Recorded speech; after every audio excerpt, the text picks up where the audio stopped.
And we are live, ladies and gentlemen, for what should be an incredible evening watching this game. I hope that you guys get to join me as I break everything right before the game starts. But I'm very excited for this game, and I hope that you are too. As we get to watch our Buffalo Bills go for that AFC East crown. Guys, we are half an hour away from a really big game, a really big moment in Buffalo Bills history. Again, I was live earlier this morning talking about how big this game was. Scott Blakely already in the house. Make sure, guys, as you enter the chat, you hit that thumbs up button. Guys, share this video. I want to share this moment with as many of you from Bills Mafia as I can. This moment of finally being able to say, we are the division winners. We win the AFC East. That moment can and should happen today. So again, guys, let's start this off the right way. Ladies and gentlemen, welcome to Believers Talk. My name is Joe, and welcome to this game day live edition of Believers Talk, where we're going to watch the game between our Buffalo Bills and the Denver Broncos. Again, thank you guys for joining me. My name is Joe. If you're new to this channel, guys, be sure to hit that subscribe button, because this is just going to be the first step of what we hope to be a long playoff run. And you guys should join me right here on Believers Talk. I'll have you covered every step of the way, covering you on the Buffalo Sabres. Hockey season getting ready to start up in a little bit, and the Buffalo Bulls, an unfortunate loss in the MAC championship yesterday. However, the Buffalo Bulls basketball team has gotten underway, and the football team should still get a bowl game if they choose to participate in one. But today is about our Buffalo Bills. Again, less than half an hour away to watch our Buffalo Bills hopefully defeat the Denver Broncos and become the AFC East champions. With a win today, the Buffalo Bills clinch a playoff berth. It will be the third time the Buffalo Bills have made the playoffs in 4 years. Prior to that, there was an 18-year drought. So obviously we're heading in the right direction. We're becoming a team that should expect success. That is what Coach McDermott, that is what Brandon Beane have brought to this franchise. And it feels so good. It's still a raw feeling, right? A lot of Bills fans, including myself, are getting used to this idea of winning on a consistent basis because we're just not used to seeing it, right? That's the 90s Bills. We haven't had that in a long time. Well, we're staring it right in the face. Right now, we're watching it. We're watching it happen right before our eyes. It started 3 years ago when we brought in Coach McDermott, when we brought in Brandon Beane, when we drafted Josh Allen. That's when it all began. And now we look at this team. We look at the culture that was brought. As Rico said when we did our roundtable over on Dan Mitchell's channel, there was this process, right? Coach McDermott talked about trust the process, and Bills fans were like, whoa, what do you mean process? Well, the process has played itself out, and it's played itself out to a tune in 3 years of becoming AFC's champions. Let's call it what it is. If we don't win this game today, we should still easily become AFC East champions by the end of the season. We can either win one more game or the Dolphins can lose one more game, and we'll be right there. Stephen Tynan comes in and says, Merry Christmas, Joe. Go Bills. Got my hat on, baby. Merry Christmas. Happy holidays to everybody. Hope you all enjoy yourself. Enjoy your holiday, whether it be with family, whether you be by yourself, whether you be with friends, whatever the case might be. Enjoy your holiday. Enjoy your Christmas. I think Hanukkah is going on right now, so if you celebrate Hanukkah, happy Hanukkah to you as well. But we're getting ready in Denver at Mile High for the game between our Buffalo Bills and the Denver Broncos. We'll talk about the inactives for this game. We'll talk about the inactives for the Broncos. We'll talk about the inactives for the Bills. We'll talk about some of the game day roster moves that might be a surprise to some people, or some moves that I like to see. A lot of things should pretty much stay the same. We know that John Brown will not be playing in this game. In fact, John Brown was not taken off IR. So John Brown is still technically on IR. So you will not see his name in the inactives. We have 6 inactives for this game. We'll talk about some of the games coming up this weekend, right? We have 2 games today, but we still have a full slate of games on Sunday. Then, of course, you have that Monday night football game. Keith Edwards, go Bills. Let's go. 25 years in the making, guys. 25 years. And like I said, listen, if you're not following me on Twitter, follow me on Twitter, because I've been hyped all day, all morning long, all afternoon, waiting for this game, waiting for this time to hang out with you guys and talk about the Bills winning the AFC East. I'm so excited. I thank you all for joining me. Again, if you haven't hit that thumbs up button, be sure to do that and share this video so that we can have as many people in here sharing this moment as possible, sharing this time together with Bills Mafia. Listen, we can't be at the stadiums right now, okay? We can't be there, whatever the reasoning. We just can't do it. Let's go, Buffalo, says Elliot. A nice hat, I'm pretty sure you meant to say, Elliot. I appreciate that. Little jingle bells going on. Mom comes in there. Let's go. You're right. We're not used to winning. We're not used to winning. We spent 18 years losing. 18 years. We spent 20 years watching the Patriots spank us back and forth, back and forth, back and forth, back and forth. What's Tom Brady's record against the Bills? 1,000,000,003. Like, he's just really good against the Bills. And luckily, if we see him again, it's going to be at the Super Bowl. And I'm okay with that. I'm okay with playing Tom Brady in the Super Bowl. And hopefully this time we would get the edge. Newport comes in and says, let's go, Buffalo. Listen, guys, this is the most excited we've been as Bills fans, because let's be honest about something. Let's be honest. When we won a playoff spot in 2018 or 2017, when we won that playoff spot, when we broke the drought, I personally was more excited about the ending of the Bengals-Ravens game than it was about the Bills game. The Bills game against the Dolphins, we had pretty well in hand for the most part, most of the game, right? They came back late, got the onside kick. Remember Kyle Williams scored that rushing touchdown? What a great day that was. What a great day that was. But here we are. Instead of needing a team to beat another team for us to sneak in the back door, we control it. We control it right now. We can say, Miami, we don't need you to lose to New England. We got this. We don't need the Raiders to lose to the Chargers. We got this. We don't need anything else to happen. We got this. There's no getting in the back door, none of that nonsense. We control our fate, and let's do it right now. Because, listen, the number 2 seed is not out of question. And there's no more bye for the number 2 seed. But if we are the 2 seed, you're talking about potentially at least 2 home playoff games, right? First round game, obviously you win that one, then you're guaranteed that second round playoff game. And listen, I don't know who the 3rd seed's going to be, whether it be Tennessee, Indianapolis, or Pittsburgh. Don't know who it's going to be, but I would much rather them come to Buffalo than have us travel to them. Because Buffalo in January, a little bit different. A little bit different. So I'm very excited, guys. Again, thank you so much for joining. Ricky comes in. My man Joe, so excited. I was born in 91, so seeing this and being a fan for 20 years, oh my gosh, excited more than our first playoff game. AFC East champs, baby. We got this. Mom comes in and says, say it with your chest. Say it with your chest. Yeah. Let's go, baby. Let's go. Today's the day.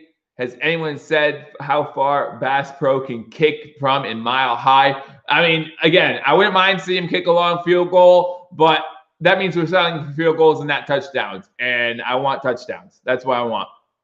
We should dominate this team. Weak cornerbacks. They only have 3 corners, one of which was a safety, one of which was off the practice squad. So we should be all right there.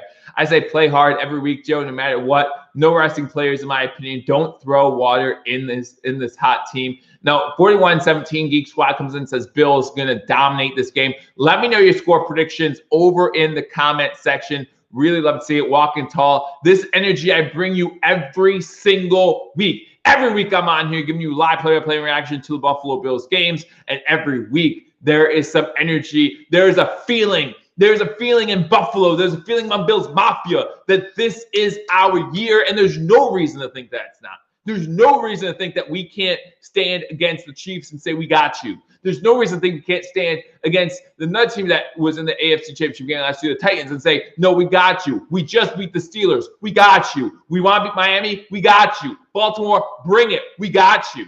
Cleveland, we got you. Okay? And who in the NFC are we scared of? Who are we scared of? Because let's be honest, the NFC West was that big, bad division. Oh, look at the NFC West. The Rams beat them. Seahawks beat them. Arizona, they got some luck, right? They got some luck in Arizona to beat us last second. But I'm not concerned about them. St. Fran beat them. Now that, of course, injuries, things like that. So forget about the big bad NFC West. We beat them. So who's next? The Packers? Okay. All right, let's talk about it. Let's talk about it. The Saints? Okay. Let's talk about it. But I'm not scared of nobody. I ain't scared. I don't care if we go against the Chiefs. I don't care if we go against the Steelers. I don't care if we go against the Titans. I don't care if we go against the Colts. I'm not scared of nobody in the AFC. Listen, right now, the Bills are the second favorite to represent the AFC in the Super Bowl. Put your money on the Bills. Put your money on the Bills. Ron Gamaro goes in and says, LFG. I know what that means. I just can't say it. But I want to say it, and I would say it with my chest. Let's go, Buffalo, baby. Elliot says, preach. I know you're hyped for our team. Today, we reclaim the AFC East. Let's go. Scott Blakely coming in with the $4.99 donation. Again, guys, thank you so much for all your support. Remember, all the donations go right back into the channel so we can have some more fun. I keep you up to date on Buffalo Bills news. Merry Xmas, Joe, and Merry Xmas to all of you guys. So appreciate you. My man's Bills, 34-11. Yes, they convert a 2-point conversion. Extra point, LOL, says Scott Blakely. Guys, I'll give you my score prediction for this game right before I kick off, just like I do every single week. But again, guys, if you haven't already, hit that subscribe button, hit that like button, share this video. We're going to do this the right way. We're going to celebrate together us winning the AFC East. We are the favorite, not the Chiefs. I think so. We own the AFC. Chiefs just have hype. Listen, we can match them on offense, right? I'm not saying the Chiefs are not a good team. They are a good team. There's a reason why they won the Super Bowl last year. Patrick Mahomes, there's a reason why he's making $500 million with a B dollars.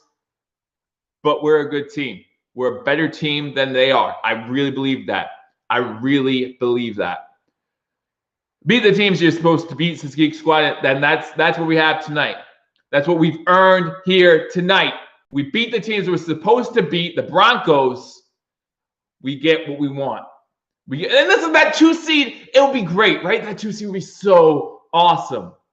But here was the goal that was set at the beginning of the season. We weren't talking about 1 seed, 2 seed, 3 seed, 4 seed. We were talking about winning the division. That was the goal. As far as the regular season goal goes, the goal was winning the division. We're a game away. We're 1 game away. Okay. Now, when we talk about the playoffs, there are other goals, right? There are other goals, not just winning a division. This isn't the same as last year, where making the playoffs was what we wanted. This isn't the same. This team is better than that. Stephon Diggs makes this team better than that. Stephon Diggs, talk about underrated wide receivers, by the way. Leading the league in receptions. No love. Josh Allen, 6th in QBR rating, passing yards, all kinds of top. He's in the top 6 in like 4 or 5 different categories. The only other quarterback that can't claim that is Aaron Rodgers. And you look at people like Nick Wright. And you look at people like that dude from ESPN who's getting in a lot of trouble for what he said. I don't even know. I don't care. Still no love for our Buffalo Bills. And that's okay. That's okay. Con Coward, he gets it. I'm not a huge Con Coward fan, so I'm not going to talk about him, but that's okay. Drew Lock against our defense. Now, man, it's definitely going to be a long day for him, says Rick Graves. Cuomo chatter on Bills fans in playoffs. Let's get that 2 seed. Let's get that 2 seed. Let's do it. Listen, you know, I'm not going to get into the politics of it, but it would be amazing to have a crowd for the first Bills playoff game in Buffalo since 1999, 1995, something. I don't know. I think we personally played the Chiefs like poo. I don't think that's the truth. Facts. I was watching him the other day. Then repeat 2 weeks later. Says Elliot. Hey, again, I don't think we were holding back against the Chiefs, but I wouldn't mind seeing us beat them in the playoffs. This team is tweaked. It's time for 0-4 to be 1-5. Let's just work on that one. Each one's different. Let's just work on that one. Is Dean Jackson playing today? Dane Jackson? You mean? Dane Jackson. Dane Jackson. Let's talk about, I said we talk about the roster. Let's talk about the roster. And Dane Jackson is not in today, just to, let you know. But let's talk about the roster. So let's first talk about the Denver Broncos, okay? Talk about the inactives for the Denver Broncos. They have 2 linebackers on inactives. And listen, we know about their cornerback and safety issues, right? But they're not on inactives because they're on IR, a lot of them, right? They're on IR. They're on that pandemic list. So they're not even on the inactive chart. But here are they're not even on your your whatever chart. I don't know what I'm saying right now, guys. Our inactive chart. So you have 2 linebackers for the Denver Broncos on the inactive chart. You have Mark Barron and Anthony Chiquillo, both today's game. Wide receiver Tyreek Cleveland inactive. DeMar Dotson, offensive tackle, and active. Jeff Driscoll, quarterback. No one cares. And then Sylvester Williams, defensive tackle. I think that's going to be their biggest inactive for today. Obviously, again, we know about the cornerbacks, the issues they have there. Only 3 active cornerbacks for the Denver Broncos in this game, one of which they just get off the Baltimore Ravens practice squad just this week. It's going to be very interesting to see how they fare against this high-power, prolific offense. And remember, the Buffalo Bills offense without John Brown has had problems, right? Now, last week, there were no problems. Last week, this offense ran like a fine, oiled machine.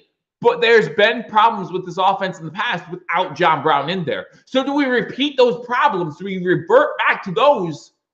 Or do we stay on that trajectory like we were against the Niners, like we did against the Steelers? Which Buffalo Bills offense are we going to see? I hope that it's the second half team from last week, right? I hope it's the second half team from last week. But what if it's the first half team? What happens? Because I truly believe the first half of that game was because of the Bills were beating themselves. The Steelers weren't doing much. They got some pressure on the quarterback, but Josh Allen's passes were high. We weren't creating separation with the wide receivers. I believe a lot of problems in the first half last week were our own self-doing. So let's see. Josh Allen was -1 when we last won the AFC. Scott set comes in.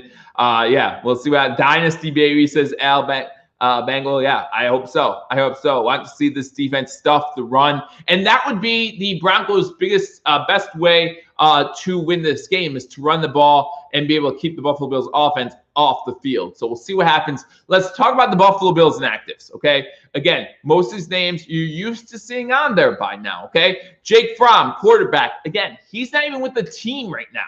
He does not participate with the team because we do not want what happened to Denver 3 weeks ago to happen to Buffalo. We do not want to have John Brown or Cole Beasley as our quarterbacks, although right now they both have perfect QBRs on the season, so maybe that wouldn't be a terrible thing. But we don't want to rely on a wide receiver to be a quarterback. So we leave Jake Fromm inactive. If something were to happen to our quarterback room, at least we have a quarterback, okay? If you're down to your 3rd string quarterback, the likelihood of you winning a game is pretty slim as is, but at least we have a quarterback playing quarterback. And at least he's been that way for the whole season. He's been with the team. He's been, reading the playbook. He's been with the team in meetings, like Zoom meetings and stuff, going over each week's game plan, things like that. So it's not like he's not with the team. He's just not physically with the team. Just like I'm not physically with you guys, but man, you're right here, baby. You're right here, baby. As we win this AFC East, you're all with me. And I appreciate every single one of you. Again, make sure you're hitting that thumbs up button.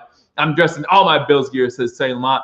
The Bills are going to win today, and Joe and his wife will be having a new baby Monday. Big week, says Mom. Yep, absolutely. It's a huge week, and I'm so looking forward to it. Joe, who do players wear?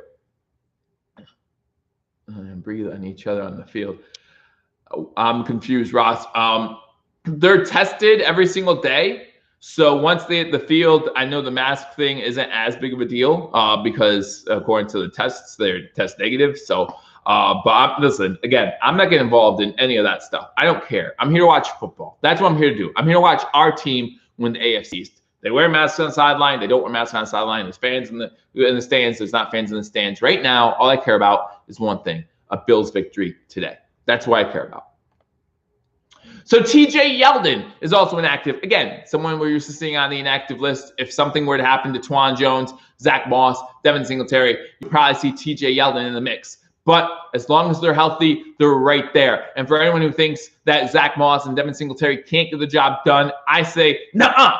They can get the job done. Give them a chance. They can get the job done. I know that they've struggled, but that does not mean it's all on them. The offensive line needs to do a better job run blocking as well. I think what's good for the goose is good for the gander. It's not all on our running backs. It's not all on our offensive line. It's not all on our play calling. But when you mix those three things up together, they're not performing where they need to perform when it comes to playoff football. Maybe they'll step it up today in Denver. Maybe they'll wait a week or two and step it up towards the end of the season. I don't know. I've been expecting this running game to step up their game for the past few weeks now. They've done a better job as of late. Listen, last week against the Steelers, they know Zach Moss is running the ball at the end of the game. They know it.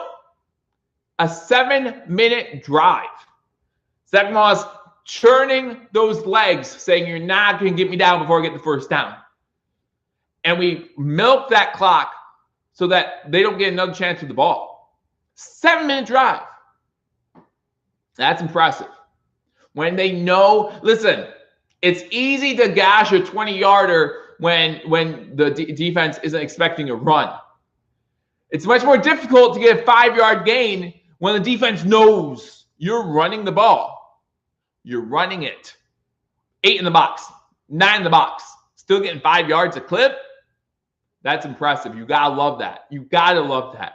And I want to see more of that as the weeks go on towards the playoffs. They just got to hold the ball. Just hold the ball. I think that they are not very good, Joe. Who's that? I want to be in the stands, Joe. I would love to be in the stands. I would love to be in the stands. Moss is not good. Ross Wheeler coming in, talking about our terrible running back room. Worst running back room since the Chicago Blackhawks. All right. Jaquan Johnson, unfortunately, he is inactive for today's game as well. That's a name that we're not used to seeing on here. However, you look at our defensive backs, Teron Johnson, we were worried about him with that concussion last week. He's in there, okay? So we have Teron Johnson, pretty much the guy who changed the game last week, right? Teron Johnson's pick 6 changed the whole complexion of that game last week, going down 7-3 compared to going at halftime up 9-7. When we weren't playing well on offense in that first half, definitely changed the whole game, right? Definitely changed the whole game. So Teron Johnson is in the game, so I look forward to seeing what he can do against a pretty good wide receiving core in Denver, right? Remember, they used 2 draft picks on wide receivers early on in the draft because they knew they needed to match offensive firepower with the Kansas City Chiefs. So they're trying to do that. So they have a lot of offensive firepower. All right, the defense might be injured. The defense might be hurting, but this offense is no joke. I really believe that. Now, Drew Lock been playing better, but still not playing to the level that Denver Broncos coaching staff, Denver Broncos fans want him to. Jonathan Harrison, he's inactive for this game. Someone they brought in off the practice squad. So I wasn't expecting him to be in this one. I didn't think anyone else would see him in there too. Nseki is a good backup. Wonder if you could trade Ford.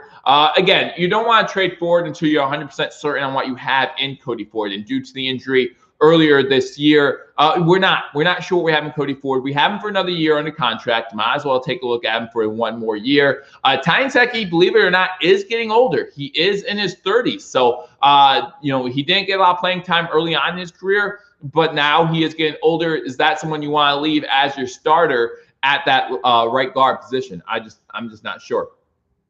Tight end situation, awful. Hate it. But I think you're talking about today's game. So next inactive we need to talk about is Tyler Croft. So that kind of lets you know what our tight ends look like. Lee Smith, Reggie Gilliam, and Dawson Knox, same as it's been the previous 2 weeks, are our tight ends for today. Remember, Dawson Knox did get hurt, a little shaken up, let's say, at the end of the game last week. Glad to see that he's healthy. He's doing all right, and he's ready to go for this game. Let's see if he can do a little bit better of a job. I know a lot of people had a lot higher expectations for Dawson Knox. I want to see him catch the ball, all right? I want to see our tight ends do a much better job. But Croft is inactive. Is this Croft's last year? It is his last year under contract. So if he's inactive right now, you would have to believe that this is probably Tyler Croft's last year with the Buffalo Bills. And then the last inactive, again, a name we're used to seeing on here over the second half of the season, and that's Trent Murphy. Again, with the playing time being increased for AJ Epineza, with his consistent play, he's actually beat out Trent Murphy for that job. So AJ Epineza is in at defensive line. I think our defensive line is stacked. I think that our defensive line will play much better, and it has been playing much better over the past few weeks. Al says, your explosive is awesome, bro. Yeah.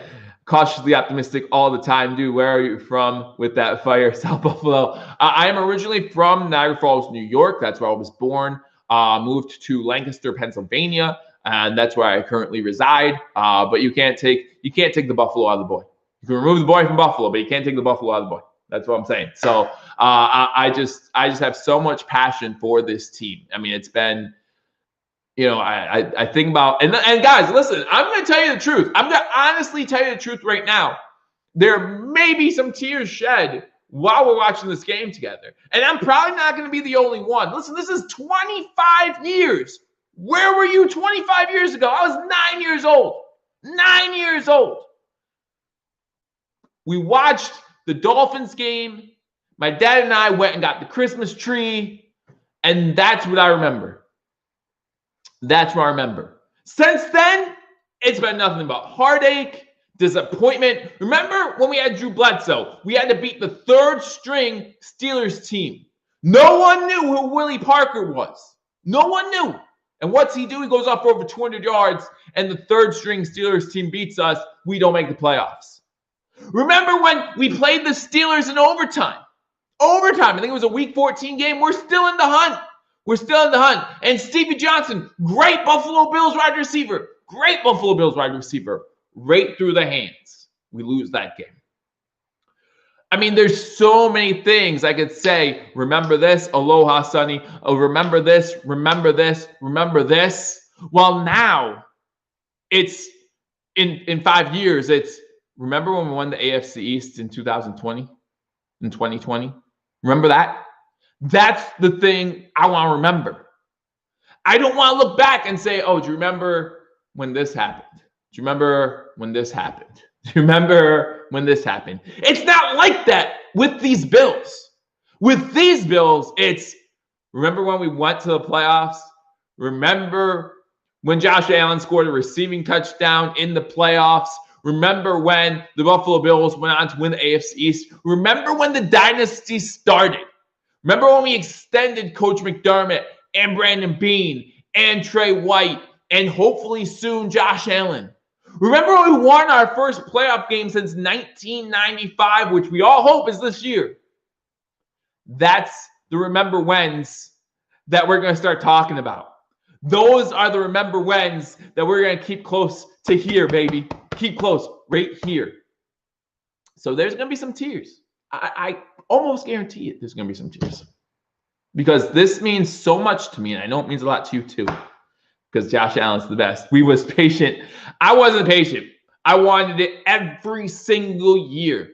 And it didn't matter if it was E.J. Manuel. It didn't matter if it was J.P. Lossman. It didn't matter if it was Trent Edwards. It didn't matter if it was Drew Bledsoe. It didn't matter if it was Doug Flutie. It didn't matter if it was Jim Kelly.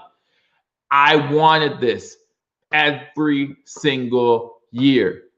And I believed that this year could be our year, every single year. So the disappointment when we finished 3-13 was just as real. Even though realistically, I knew that was probably going to happen, there was still disappointment in those seasons. Ross Wheeler coming in saying, Who are we talking about? So let's talk about some of the other roster spots that might be a surprise to some of you. Ryan Bates is in on the offensive line. Ty Nsekhe is in there on the offensive line. Like we talked about, Dawson Knox is in. Tyler Kroft is not. Defensive line, AJ Epeneza's in. Trent Murphy's not. Harrison Phillips is in. I know he spent some time as an inactive player on this roster. Daryl Johnson, who had a big week against TJ Watt last week, he's back at the defensive line. Defensive backs, like we talked about, Teron Johnson in this game. Josh Norman in this game. Linebackers, obviously, we got the full complement now. You got Klein, Milano. Will he get more time? Second week back, will he get more time? Commandments. We all know about John Brown. John Brown still on the inactive list. Coaching staff decided to keep him out one more week. We all know about the altitude in Denver, right? We all know about what that does to your breathing, that it makes it more difficult. And, we had a Steelers guy a few years back. He had to sit out every single time they played the Denver Broncos. So we're getting ready to kick off. The Bills are kicking off to the Broncos to start this one off. Like I said, I will give you my score prediction right before we kick off. So since we're getting ready for a kickoff and Tyler Bass is going to kick this one off, the ball is in the air and it's going to be a touchback. My score prediction for this game, 31 Buffalo, 26 Denver. Okay, 31-26. It's 31-20 in the fourth quarter. They score a touchdown. They go for 2 to make it a 3-point game. They miss. That's my score prediction. Again, let me know in the comment section what you think the score prediction is. Guys, thank you so much for joining me on this edition of Believers Talk. It's 1st and 10 for the Denver Broncos after the touchback. Drew Lock in the game under center for the first play of this one, guys. 34-10 Bills. We roll it today, says Chris Spencer. I'm so excited, guys. This could be it. They run a play to the right, and Tremaine Edmonds and others are there. A stretch play to the right gets about 1.5 yards for Melvin Gordon for the Denver Broncos. Again, for the Broncos to win this game or to have a chance to win this game, they need to get that rushing attack going. They need to keep the Buffalo Bills offense on the sideline. My mom's giving out a story. Hey, fathers, no, man, of my love for this game and for my love for this team. And it's so much, so much. Almost like an incredibly bad amount, but that's okay. Shotgun formation for Drew Lock. 2nd down and 9. He's looking to pass, throws a quick out route to number 87. He gets the first down for the Broncos. So that's a first down, 14-15 to go. Again, Denver gets the ball first, and they get a first down on 2nd and 9. So fresh set of downs for the Denver Broncos, 1st and 10. That was Noah Fant on the reception. Or was that 89? Did I say 89? That's Nick Fant. Under center, another running play. Quick move to the right, and this one picks up about 10 yards for the Broncos. That looks like it's Philip Lindsay on the carry. Gets 10 on first down, so it's going to be another 1st and 10 for the Broncos. They come out quickly, get a few first downs. This defense needs to step up right now. That cap says 30-13 Bills, big win coming. I hope you're all right. I want y'all to be right. Again, happy holidays to you all. Again, if you haven't hit that thumbs up button, be sure to do that. Thank you for joining me as we hopefully watch the Buffalo Bills win the AFC East. Shotgun formation on 1st and 10, 13 minutes and 10 seconds to go in the first quarter. Denver still first possession. They hand it off again from shotgun formation. Gets about 3 yards on the carry. I think that's Philip Lindsay again. Going to bring in 2nd and 7 for the Denver Broncos. Yeah, Lindsay's going out of the game. Melvin Gordon coming in.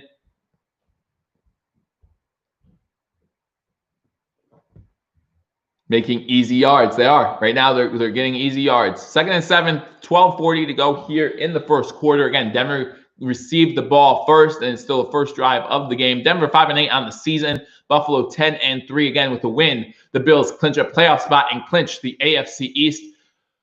Long pass the ball. It's tipped in the air and incomplete. Looks like someone had to play a possible interception. Maybe that was Edmonds coming up. Might have had a chance to intercept that ball, but falls incomplete. So it's going to be 3rd and 7. The Broncos at midfield have the ball 3rd and 7 after 3 first downs on this drive.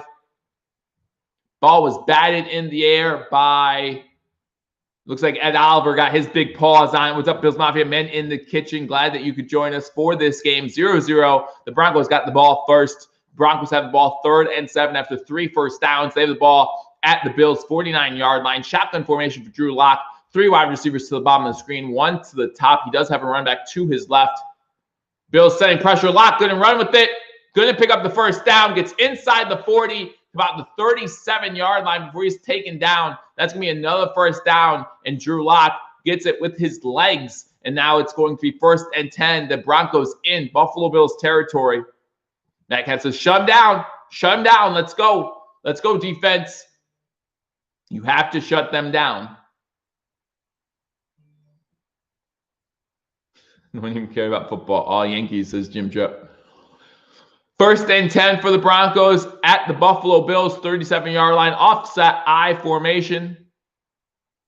single back set for the Broncos. 2 wide receivers to the bottom screen. They do run another stretch play. This time they get maybe a yard or two. It looks like Milano was the first one there to make contact. It'll be 2nd and 8 for the Broncos.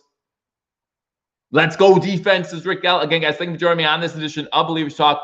11:20 to go here in the first quarter. The Broncos got the ball first, and they are driving. Melvin Gordon with a 1-yard carry can make it 2nd and 9 inside Buffalo Bills territory. But again, guys, if you join me for the first time, hit that subscribe button for continual Buffalo Bills content, Buffalo Bills news. Hit that thumbs up button if you haven't already. Like this video and share. Let other Bills fans know we are here. We want to celebrate an AFC East title together. Shotgun formation. They fake the handoff. Drew Lock rolling to his left. I apologize. And then only getting a yard as he tries to scramble. No one open downfield. Good coverage by the Buffalo Bills. Can make this a long 3rd down. They just converted a 3rd and 7, and that's about what it's going to be here. So the Bills defense definitely needs to step up and can make sure they don't convert here. Bend but don't break, says Kennedy. I hope that this is the situation here where they do not allow first down and force a long field goal attempt. I think Bills will easily get the W, says Joseph Rodriguez. I hope so.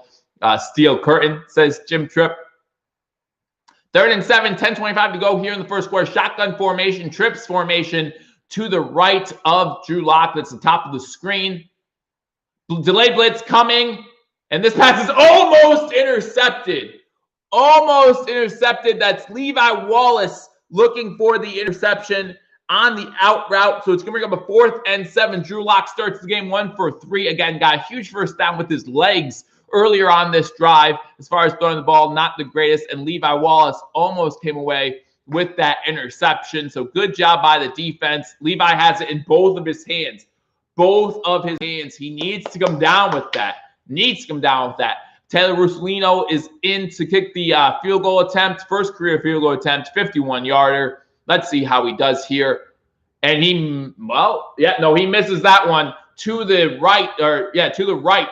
So he misses that one on 4th and 7. So a 10-10 to go here in the first quarter. The Broncos get the ball first. They drive downfield. They attempt a 51-yard field goal. It's no good. So the Bills will start with great field position at their own 41-yard line. So 0-0. Nice work, D, says Rick L. Ryan Gaming says, woo! Does a little Ric Flair, baby. We're on our way. Bend, don't break defense. Forced long field goal attempts. No good. And now the Bills offense sets up with great field position at their own 41-yard line. Brian Bauer says, Broncos in trouble. The Bills are here. And the Bills are ready to win the AFC East. Again, guys, thank you so much for joining me. We're at commercial break. There's so much I wanted to get to in the pregame that I didn't get a chance to just because of pure excitement. Good to have other teams here. Wide right, says Jim Tripp. And that one was a lot further wide right than Scott Norwood was a few years back. So let's talk about some of these other games.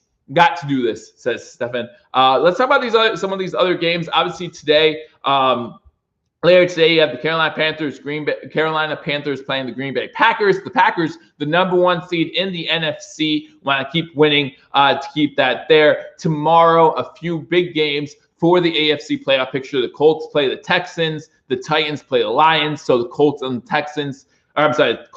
Titans both right there in the AFC South. We're going to smash these fools, says Ben Johnson. I hope so. Again, guys, thank you so much for joining me on this edition of Believers Talk. TD Diggs, says Rick L. Where's Josh Allen all-time passing for Bills yards? He's 2nd right now. I'm guessing you're talking about in a single season. He's 2nd right now behind Drew Bledsoe from 2004, about 374 yards away, I think it was, from breaking that record, which it looks like he will by the end of the year. Tampa Bay plays Atlanta, Jacksonville, Baltimore. Big game for Baltimore as they try to get back in the playoff picture. New England, Miami. Okay, again, if the Bills lose this game today and the Dolphins lose tomorrow, we still clinch the AFC East. I just like it better if the Bills control the narrative. If the Bills control their own destiny, which means the Bills win, they win the division. Listen, we have 3 weeks to go. And if we win one game or the Dolphins lose one game, we win the division. So everyone's saying there's a 99% likelihood we win this division. But if we go 3-0 the rest of the season, and the Steelers have one more loss, we get that 2 seed. Shotgun formation for Josh Allen. Josh Allen, 35 total touchdowns this season, both passing and rushing. Shotgun formation, 2 wide receivers top of the screen, 1 to the bottom. He has a running back to his right. 10-10 to go here in the first quarter. First drive for the Buffalo Bills.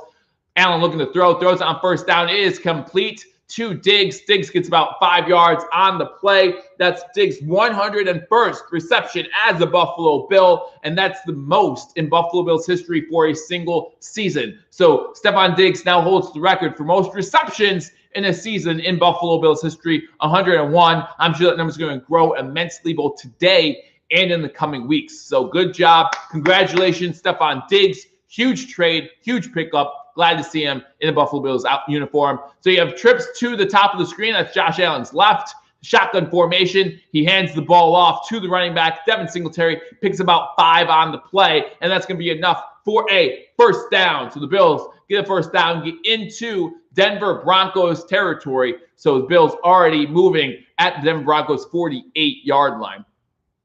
Say over and over, Allen to Diggs. Hey, old man Jenkins, glad that you made it in here. Again, guys, thank you so much for joining me on this edition of Believers Talk. Again, we want to celebrate this together. So if you haven't already hit that thumbs up button, like this video, share this video, let people know that we are live, giving you live play-by-play and reaction. Shotgun formation again for Josh Allen. McKenzie goes into motion. Allen screen pass out to Singletary. Singletary gets about 2 or 3 yards before he's taken down. So it's going to bring up a 2nd and 8 for the Buffalo Bills. Again, the Bills on their first drive of the game. Denver got the ball first, drove down the field, attempted a 51-yard field goal, was wide right. Bills start with the ball at the 41-yard line, already into Denver Broncos territory. I couldn't have said better myself, Jim. Allen to Diggs. I love it when Joe says trips to the top.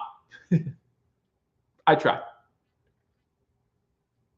Shotgun formation again for Josh Allen. Running back to his left. 2 wide receivers to the bottom screen. 1 to the top. Fakes the handoff. Looking to throw. Rolls to the right. Passes in the air. Intended for Knox. And that's incomplete. A little high, but something that a good tight end needs to come down with. A guy like Kelsey. A guy like Kittle. A guy like, any of those top tight ends would come down with that reception. Knox is open again, a little bit high, but Knox should be able to come down with that most of the time. He does only get one hand on the ball, but again, your top tight end, Zach Ertz, they'll all come down with that every single time. So 3rd and 7 now for the Buffalo Bills. 8-12 to go here in the first quarter. Again, shotgun formation from the Denver Broncos 46-yard line. Trips to the bottom of the screen. That's Josh Allen's right. Allen looking to throw, has an open guy downfield, and that's Stephon Diggs. There's a flag down in the vicinity of pass interference. The Broncos are saying it's against the Buffalo Bills, so it looks like it might be offensive DPI, offensive PI. I shouldn't say offensive DPI, offensive pass interference. Illegal contact. No, so it's illegal contact on Denver. That's going to be declined. So that's going to be another reception for Stephon Diggs. And that's 2 receptions now for Diggs. And that's a first down for the Buffalo Bills. Bust one deep. Not yet, but hopefully soon as Stephon Diggs breaks coverage and he gets a completion to the 32-yard line. And that means that penalty is declined. Let's go Diggs, says Drew Rams, able to work through the contact and get that first down. 7:53 to go here in the first quarter. Bills have the ball 1st and 10 at the Broncos 31-yard line. Shotgun formation again for Josh Allen. Trips to the top of the screen, and now Singletary goes into motion, and he passes it to Singletary, gets inside the 30 to about the 25, 24-yard line before he's pushed out of bounds. So now it's going to be 2nd and 3 for the Buffalo Bills. Good job picking up 7 on first down. A quick screen out to the running back gets you 7, and 2nd and 3, 7:30 to go here in the first quarter. Oh, here we go with the announcers. That's why you listen to me, Brian. That's why you listen to me. Can Diggs break single-season reception record of 145? That's going to be tough. That's going to be really tough because he's at 102 right now. So he needs 43 receptions in 2 plus this game, and basically in 2 3/4 games. So that's going to be tough. 7:05 to go here. I formation for the Buffalo Bills. Fake the handoff. Allen looking to throw it deep, Blitz coming. Allen fumbles the ball, is able to jump back on top of it. So it's going to be a sack for the Denver Broncos down at the 30-yard line. There's going to be I don't know, number 97 for the Broncos, Atachu, with the sack. And so it's going to be 3rd and long. Allen loses control of the ball. Again, that's a problem that needs to stop for Josh Allen. He's able to jump right back on top of it, so good for him. But that's something that we need to be able to control. Allen needs to be able to control those fumbles. Another second, and that's a Denver Broncos turnover. So 3rd and 9, 6:20 to go here in the first quarter. Again, Bills still on the first drive. Bills get the Broncos to jump. It's a free play. Free play. He goes deep. It's intercepted. It doesn't matter. It's intercepted. It does not matter. It was intended for Gabe Davis, but the Bills did get the Broncos to jump, so it's going to be 3rd and 4 for the Buffalo Bills. Free play, you throw it up. I like it. I wish he would have given Gabe Davis more time to get under the ball, right? Give Gabe Davis some airtime to get under that one. He threw it flat-footed, and it just did not look pretty, but it does not matter. It's going to be 3rd and 4. Red zone equals end zone. Come on, says Jim Tripp.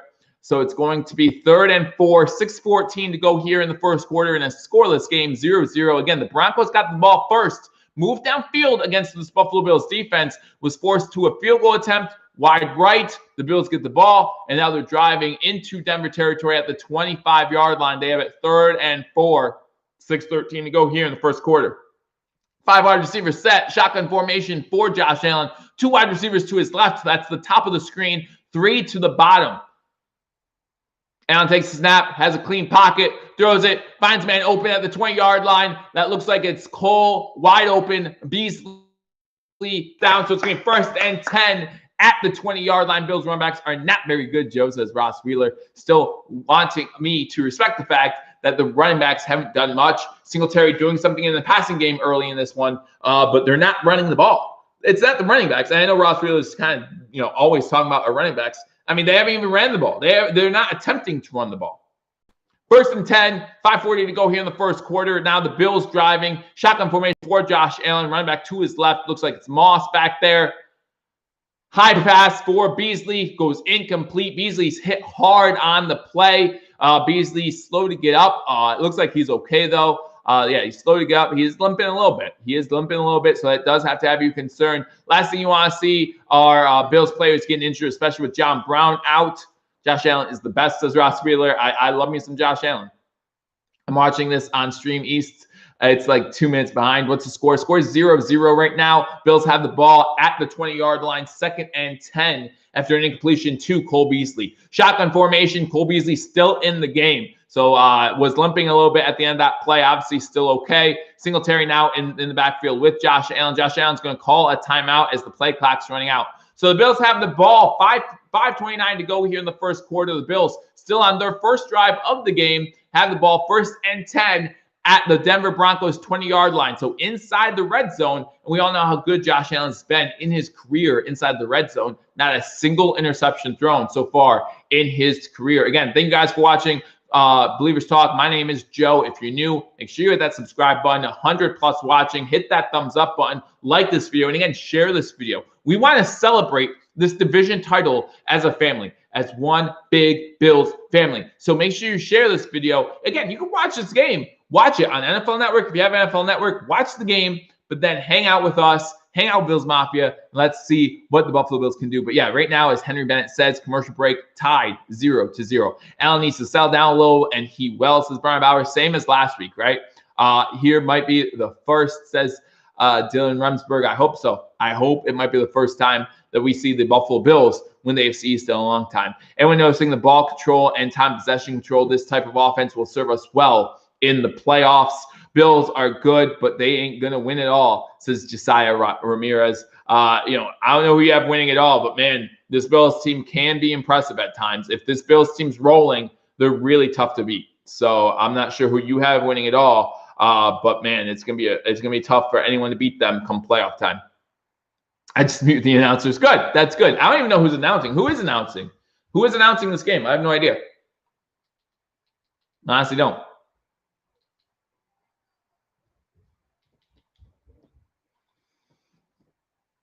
Broncos D is aggressive, have to take advantage of that. And we've tried to. We've thrown a wide receiver screen to Beasley just then. We've thrown 2 screens to Singletary So obviously what do you do with an aggressive defense? You run some draw plays, you run some screen plays, right? Get them to have to spread out with your 5 wide receiver sets and try to beat them up over the middle of the field with their linebackers, stuff like that. And that's what we need to do. But they're being aggressive because of the lack of corners on this team. This Denver Broncos team is hurting at the cornerback position. So the last thing they want to do is to give Josh Allen a lot of time back there in the pocket to be able to tear this team apart. We've already seen 2 catches by Stephon Diggs in this game. Cole Beasley has a reception in this game. Gabe Davis his name is yet to be called in this one. Let's go, Bills. Make me some money. I bet the Bills -5.5. Playoff prediction for the Bills, says Ethan. Who are we losing to? If we'll play the Chiefs in the AFC Championship game. That's where I see us coming in trouble. But I think we can easily make the AFC Championship game. Shotgun formation. Allen takes the snap, and he's going to run with it inside the 15 to about the 13, maybe the 12-yard line before he goes down. And that's another way to beat an aggressive defense is to run those QB delays, right? Shotgun formation, run up the middle, easy 8 yards. Going to be 3rd and 2 with 5:10 to go here in the first quarter. As someone said, you look at that time possession, Buffalo Bills milking that clock. We don't need to play a game of who can score more points. We know the Bills would win that one. Allen, shotgun formation, 2 wide receivers at the top of the screen, 1 to the bottom. Diggs alone at the bottom of the screen. Allen looking to throw it to Diggs, finds Diggs inside the 10. That's going to be a first down. Throws that ball as he's going to the ground. He gets tripped up, and as he's falling to the ground, still completes it to Stephon Diggs, gets it inside the 10 for that first down. What do I think of the Titans making the playoffs? The Titans are going to win that division. Henry's getting hot at the right time. Tannehill is better than what we ever thought he was. Allen throws that ball as he's going to the ground, still able to complete it to Diggs. Going to be 1st and goal, 4:25 to go here in the first quarter. Bills still on their first drive. Again, Denver got the ball first, unable to do anything with the ball. Now the Bills milking the clock a little bit, moving the ball downfield. Shotgun formation for Josh Allen. Going to try to run it up the middle again. This time unable to do so, and he throws it out of bounds. Now the question is, was there a legal man downfield? See, when you go to scramble, when the quarterback goes to scramble and he sees it's not available, it's smart thinking to throw the ball away, unless there's an offensive lineman already downfield because he thought you'd be taking off downfield. Now, it does not look like there's a flag on the play, so good for Josh Allen to recognize that there were no offensive linemen downfield yet, and he was able to throw that one away, makes it 2nd and goal. Instead of taking another sack, already 1 sack by the Broncos on this drive. Pressure getting to Allen, yeah, just like last week in the first half. Diggs and Beasley at the top of the screen. Diggs now going into motion, goes into the backfield with Josh Allen, fakes the handoff to Diggs. Allen looking to throw, finds one man in the end zone. That's a touchdown. That's Dawson Knox in the end zone, and that's a touchdown for the Buffalo Bills. And the Buffalo Bills get on the board first, 6-0. Great drive by the Buffalo Bills. 4:05 to go here in the first quarter, and the Bills scored touchdown. It's now 6-0 Buffalo Bills over the Broncos right now. Again, the Broncos got the ball first, unable to do anything with it. Knox gets into the end zone and is able to score. Allen to Knox, and it's 6-0. Extra point is pending for the Buffalo Bills. But, man, again, you take a look at this. Time possession, the Bills just had a 5-minute, 52-second drive pretty much from midfield that they were able to score on. Bassett has the kick up, and the kick is good. So with 4:05 to go in the first quarter, both teams had the ball once. Bills get a touchdown. Denver get to score. Bills up 7-0. So again, guys, here we go, says Father Snowman. Again, let's make sure that we put an exclamation point on this AFC East crown, right? Let's make sure that we put a stomp on it and just put our stamp on it and say, no one's going to beat us for this AFC East. We might not have been the favorites at the beginning of the season, but we're definitely the favorites now. And we're showing them why. We're showing them why. We're the better team. We're the best team in the AFC East, period. O-line needs to sell in like last week. Absolutely. They stop. We go. Knox. Woo, says Matt Cap. Knox scores for a 3rd straight game. Let's go, says Brian Bowers. Listen, again, if you can get that tight end room a little more active in this offense, I think we might be unbeatable. We might be unstoppable. Because, again, who are you going to stop if the Buffalo Bills do that? So, again, 4:05 to go in the first quarter. Buffalo now up on Denver, 7-0. Thank you guys again for joining me on this edition of Believers Talk. Make sure you hit that thumbs up button if you haven't already. Have a happy holidays. Everyone wearing my Christmas Bills hat, my Santa hat, and my Bills flag behind me. Again, I appreciate results, baby. It says Matt Cap. That's all that matters. And again, guys, if you haven't already given me your score prediction, a little late, but I'll still take them. Put them over in the comment section. Always appreciate it.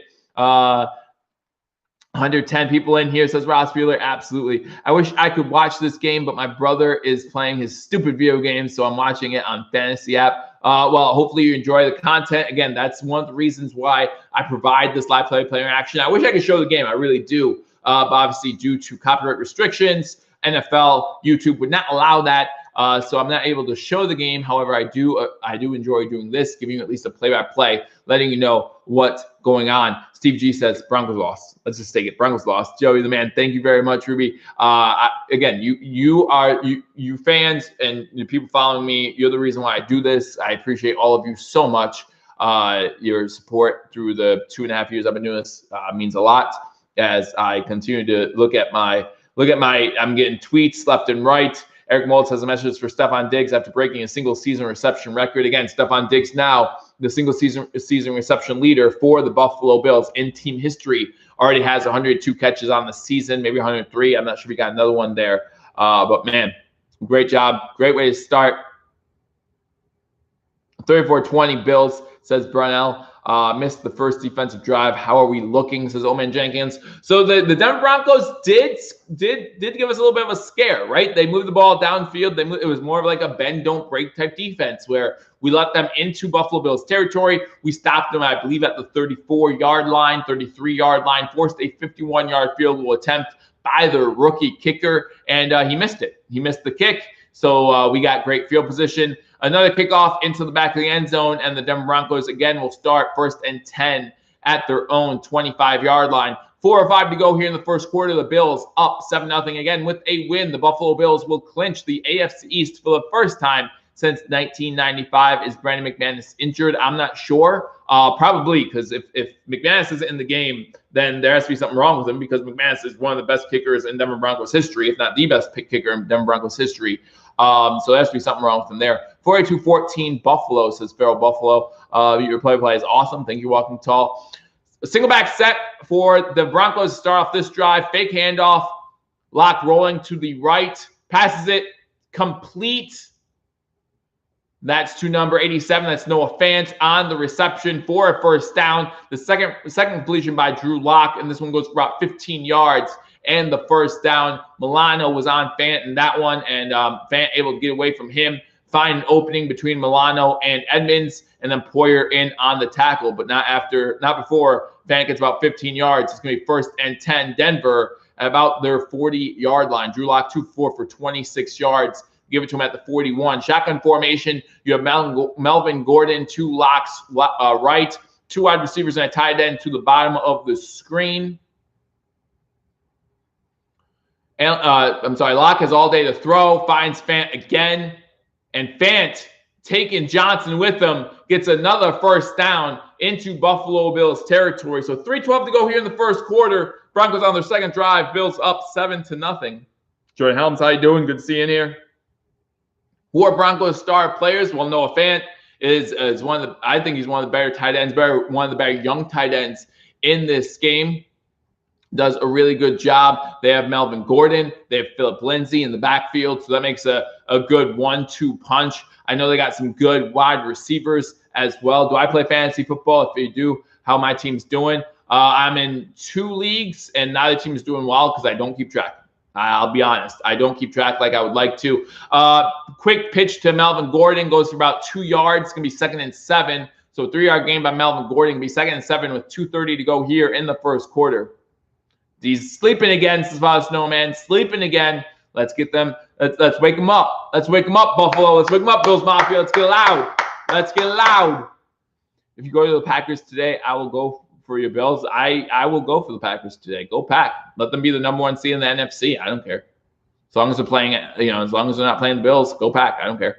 Try a quick screen out, and that's quickly read. This time Milano right there. A screen to Melvin Gordon. Goes nowhere, actually loses 2 yards. So Drew Lock rolled to the right and tried to pass it back to the left where Melvin Gordon was waiting. but Milano was waiting for him, read the play nicely. It's going to be about a 2-yard loss on the play. Going to bring up a long third down from about the 48-yard line. Again, the Broncos in Buffalo Bills territory. Bills really don't have any stars on the D-line. He was a serviceable. I can't believe how much they paid Addison. Addison's name's mentioned almost every single game. So I know he's not a stud. He's not a star. But at the same time, he's doing work. He's doing work. So 3rd and 9 for the Broncos. 2 seconds on the play clock. 1, they just get off. Shotgun formation. Lock back to pass. Has time. Time is ending, and he gets sacked. Brought down by Mario Addison. You hear his name at least one time a game. Mario Addison on the sack. I know some people might think he gets paid too much, but he's doing work on the interior of that defense. Remember, when he got paid, we were still expecting Starla Tuile to be part of this team as well. So be very interesting to see how good this defensive line would be with Star also on that line. But Addison gets the sack, forcing the Broncos to punt. 7-0 Buffalo. Buffalo about to get their second possession with the ball. Less than a minute to go here in the first quarter. Roberts back to return the punt. Lets this one bounce inside the 5. It's down at the 4 or 5 yard line. So that's where the Buffalo Bills and Josh Allen will start with the ball. 39 seconds to go here in the first quarter. Bills up 7-0. 3 more hours. 3 more hours. I liked him when I thought they got him off the street. Who? Drew Lock is in for a long day. This is Brian Bowers. Bills are Bronco Busters. Aston Bills are at cap limit. Well, I mean, a lot of teams are at the cap limit because the cap isn't going up like people initially thought. Like the NFL teams initially thought, just like every other year, the cap was going to go up. But due to unforeseen circumstances that started in March of this year, unfortunately, the salary cap will. Good punt, unfortunately, says Ryan. It was a good punt, but that just means it's going to be a long drive for the Buffalo Bills. That's all that means. Again, guys, thank you for joining me on this edition of Believers Talk at commercial break. Less than a minute to go in the first quarter. The Bills getting ready to start their second drive. The Bills on their first drive, a nice 5.5-minute drive, eating up some clock, getting the ball to Diggs, finding Beasley a few times, and finding Dawson Knox in the end zone for a Dawson Knox touchdown. So it's 7-0 Buffalo. The Denver Broncos have had the ball twice now. No points on the board. They did get in field goal range on their first drive, wide right on the field goal attempt from 51 yards. And now the Buffalo Bills will take over again with the ball inside their own 10-yard line. So we'll see if Josh Allen can get a 90-yard drive going here. Listen, we make it 14-0 in the first quarter. Again, we talked about how the Broncos need to get that running game going. Need to get that running game. Melvin Gordon, Philip Lindsay, they need to get them going. Well, if we make this a big lead before halftime, that makes this team one-dimensional. They have to pass the ball to get back in this. And so if we can do that,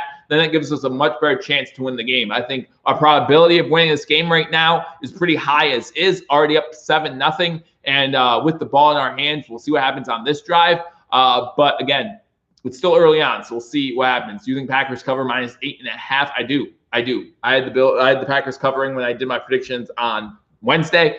And I think at that point it was at 9. But it could have been at 8.5. I forget.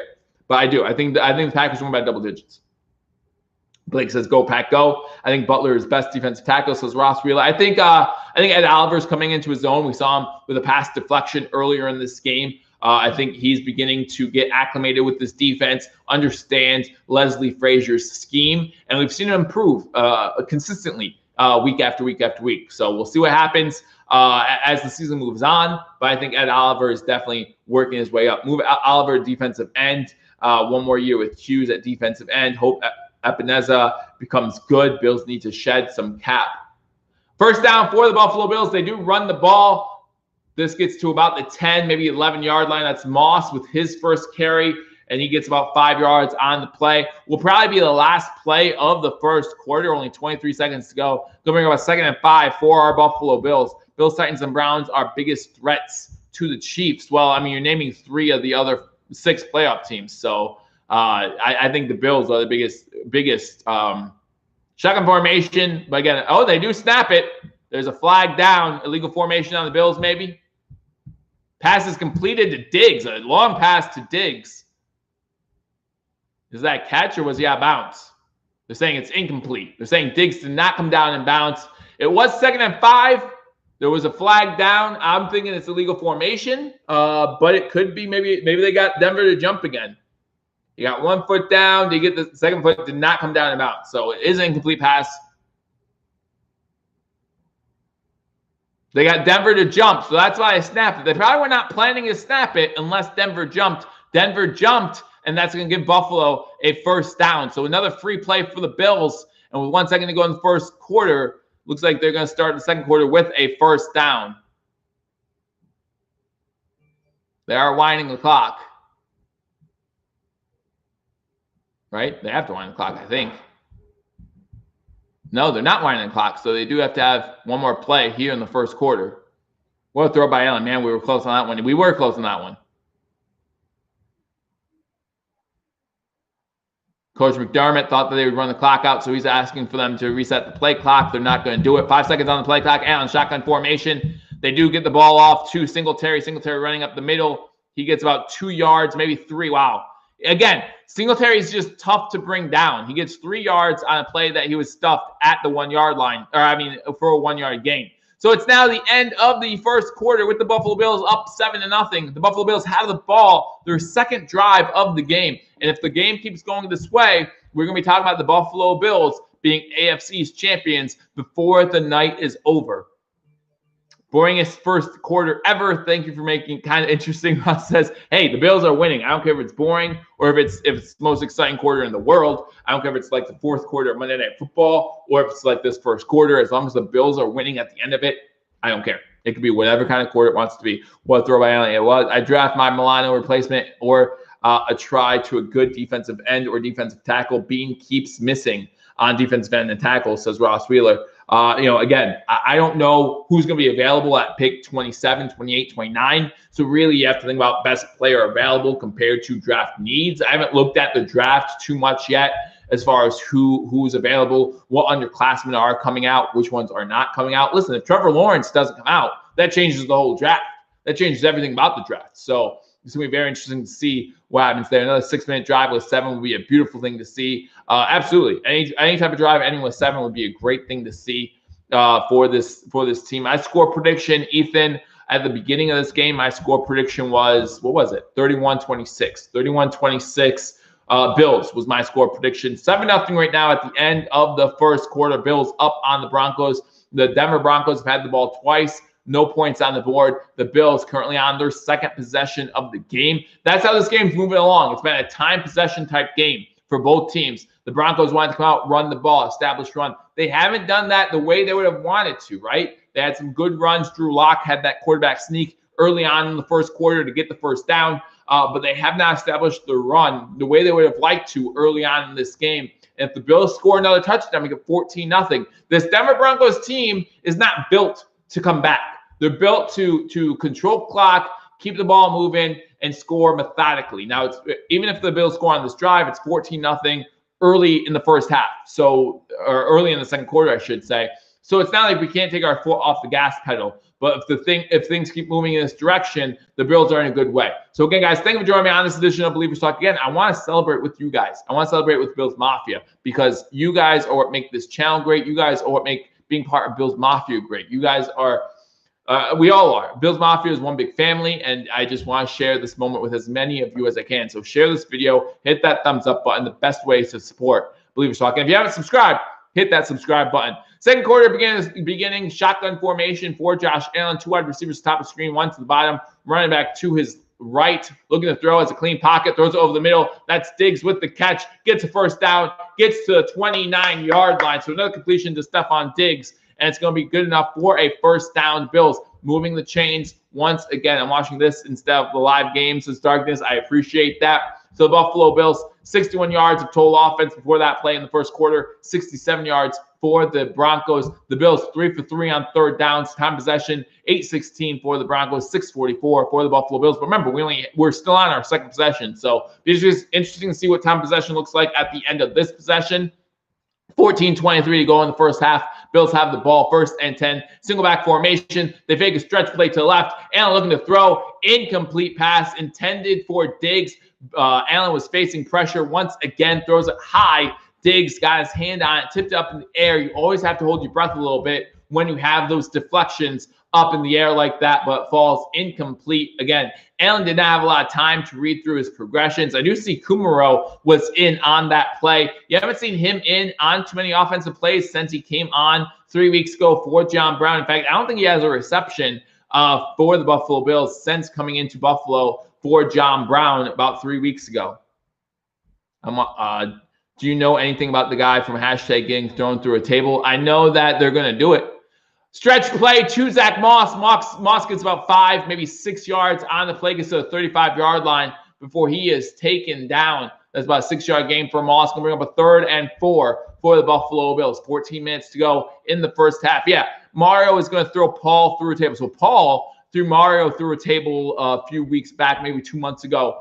So the last post-game show they did, again, after the Steelers game, they got more views than they were used to and got more likes than they were used to. And to thank the Buffalo Bills fan base, Bills Mafia, they're going to do a little something special for you guys. And again, they do a great job. Mario and Paul, they're great people, and they're great Bills fans. So make sure you check them out as well. Shotgun formation, 5 wide receiver set.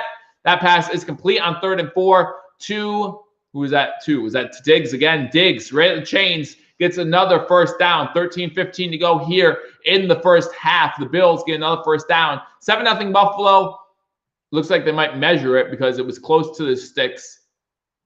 Diggs gets right to the marker, turns. He gets hit right away by number 31. Simmons makes the tackle. It's going to be interesting to see where they mark the ball if they get the first down right. Chris, glad to see you in the stream. Glad that you're new. Glad that you're joining us for what should be a celebration. What should be a celebration by the end of this one. They are going to measure for the first down. And it looks like it is a first down by about half the football. Welcome, Chris, as the Bills fam welcomes you. Again, I welcome you. I appreciate you joining me for this live play-by-play and reaction edition of Believers Talk. Hello, Nicholas. Glad to see you in the stream as well. After they beat Brady in the Super Bowl, Bills draft number 32 now, Joe. Hey, I would love to see it. I would love to see it. And with the salary cap issue the way it is, I wouldn't even be surprised to see Brandon Beane pick up extra picks late and draft away his first-round draft pick. That was a first down, so shotgun formation for Josh Allen. 2 wide receivers to the bottom of the screen. That's Diggs and Beasley to the bottom. That means Gabe Davis is to the top. This was complete to Beasley. He gets cross midfield inside the 45 to about the 44-yard line. Good enough for another first down. This is Beasley's second catch of the day. 12:30 to go here in the second quarter. Buffalo already up 7-0 and driving inside Denver territory. So great job. Hey, Ronald, glad that you're in here. So sweet, says Matt Cap. Play action deep to Davis. Let's go. Shotgun formation again. Has a running back to his right. Looks like that one's Singletary. 2 wide receivers to the bottom of the screen. Again, that's Diggs and Beasley. Means Gabe Davis is alone at the top. Looking Gabe Davis's way. Davis with a great catch. No, that's Diggs. I'm sorry. So Diggs at the top of the screen. Diggs with a great diving catch. Catches the ball. Another Buffalo Bills first down. An out route to Diggs. Puts it only where Diggs can make a play on the ball. And Diggs does. Diving towards the sidelines. Making the grab with his hands. And bringing it inside the 30-yard line, about the 29. So that's what Buffalo will have the ball. 1st and 10 at Denver Broncos 29-yard line. Diggs is going to take a breather on this play. 11:40 to go in the first half. Buffalo still moving the ball up 7-0. How many more years for Phillips? Harrison Phillips, this would be his last year, I believe. And looking throw. It's time. Throws it deep into the end zone. Throws it pretty much away over the head of Cole Beasley by about 10 yards. So it's going to be 2nd down and 10. 11:21 to go here in the first half. The Bills up 7-0 again with a win. The Buffalo Bills clinch the AFC East for the first time since 1995. 25 years since the Buffalo Bills have won the AFC East. Looking to do it here with Josh Allen and company leading the way. Stephon Diggs earlier in this game broke the single-season franchise record for receptions. Well done by him, now at, I believe, 104 overall. The previous record holder was Eric Moulds with 100 on the dot. So that has been passed. Single back set for Josh Allen. Run a stretch play to the right. Singletary is able to make something out of nothing. Gets it inside the 25-yard line to the 24. Was able to bounce out. That was actually Zach Moss on the play. Gonna make it 3rd and 5. Rising comes in, says, let's go Bills. Diggs is so good, says Ross Wheeler. Absolutely is. One of the best in the business. I think he's an underrated wide receiver in the NFL. 3rd and 5, 10:50 to go here in the first half. 7-0 Buffalo. Huge 3rd down here. I think more for the Denver Broncos defense because the Bills are currently 4 for 4 on 3rd downs. They have not been stopped on 3rd downs yet. See if this Broncos team can get off the field. Shotgun formation, 2 wide receivers on the bottom of the screen, 1 to the top. He does have a running back to his right. Allen's going to run up the middle, has no one near him. Inside the 15, inside the 10, inside the 5, and that's a touchdown for Josh Allen, running it in from 20-plus yards out. Another rushing touchdown. That's his 7th of the season, and that puts the Bills up 13-0. 10:30 to go here in the first half. 2 drives by the Buffalo Bills, 2 touchdowns, and they are now up 13-0. Extra point pending. I thought giving up a first was dumb. I was so wrong. so wrong. Good job by Josh Allen. Good blocking downfield by Singletary. Something that won't get mentioned much. Singletary does a great job lead blocking. He knocks 33 down on his butt as Josh Allen runs it in. Bass in for extra point. Extra point's up, and the extra point is good. So at 10:30 to go here in the first half, the Buffalo Bills find themselves up 14-0. And that means we're getting so much closer to a division title. We're getting so much closer to breaking that 25-year drought. Angry run, no. No one touched him. No one touched him. Devin Singletary did the work for him when it came to blocking downfield. Isaiah Thomas says, Tyler Bass is looking at extra points. He did miss one last week against the Steelers. So we can't forget that. He has 2 missed extra points this season. Hopefully that doesn't happen in the playoffs, right? That's all we can hope for. Can you say hi, Jordan Helms? I can. Hey, Jordan Helms, how you doing? Glad that you joined me on Believers Talk. Again, guys, thank you for joining me on Believers Talk. If you're new, hit that subscribe button. If you've been here for a while, make sure you hit that thumbs up button. And if you want to share in AFC's title with more Bills fans, simply share this video. Again, it helps out this channel immensely. I really do appreciate it. Buffalo 14-0 on 2 drives, scored 2 touchdowns. So it's looking good if you're a Buffalo Bills fan. And it looks like we may be able to end that 25-year drought. If you're a Clemson fan, Clemson's crushing Notre Dame in the ACC championship game, currently 17-3 as the first half is coming close to an end in that one. But the Buffalo Bills find themselves up 14-0. Allen, 11 for 16 for 97 yards and 1 passing touchdown. Running the ball today, 2 rushes, 32 yards, and a rushing touchdown as well. I'm showing Kelly had the most passing yards in a season. No, it should be Drew Bledsoe, but let me double check that just to be sure. Let me check it just to be sure. Now, Kelly has the most in history.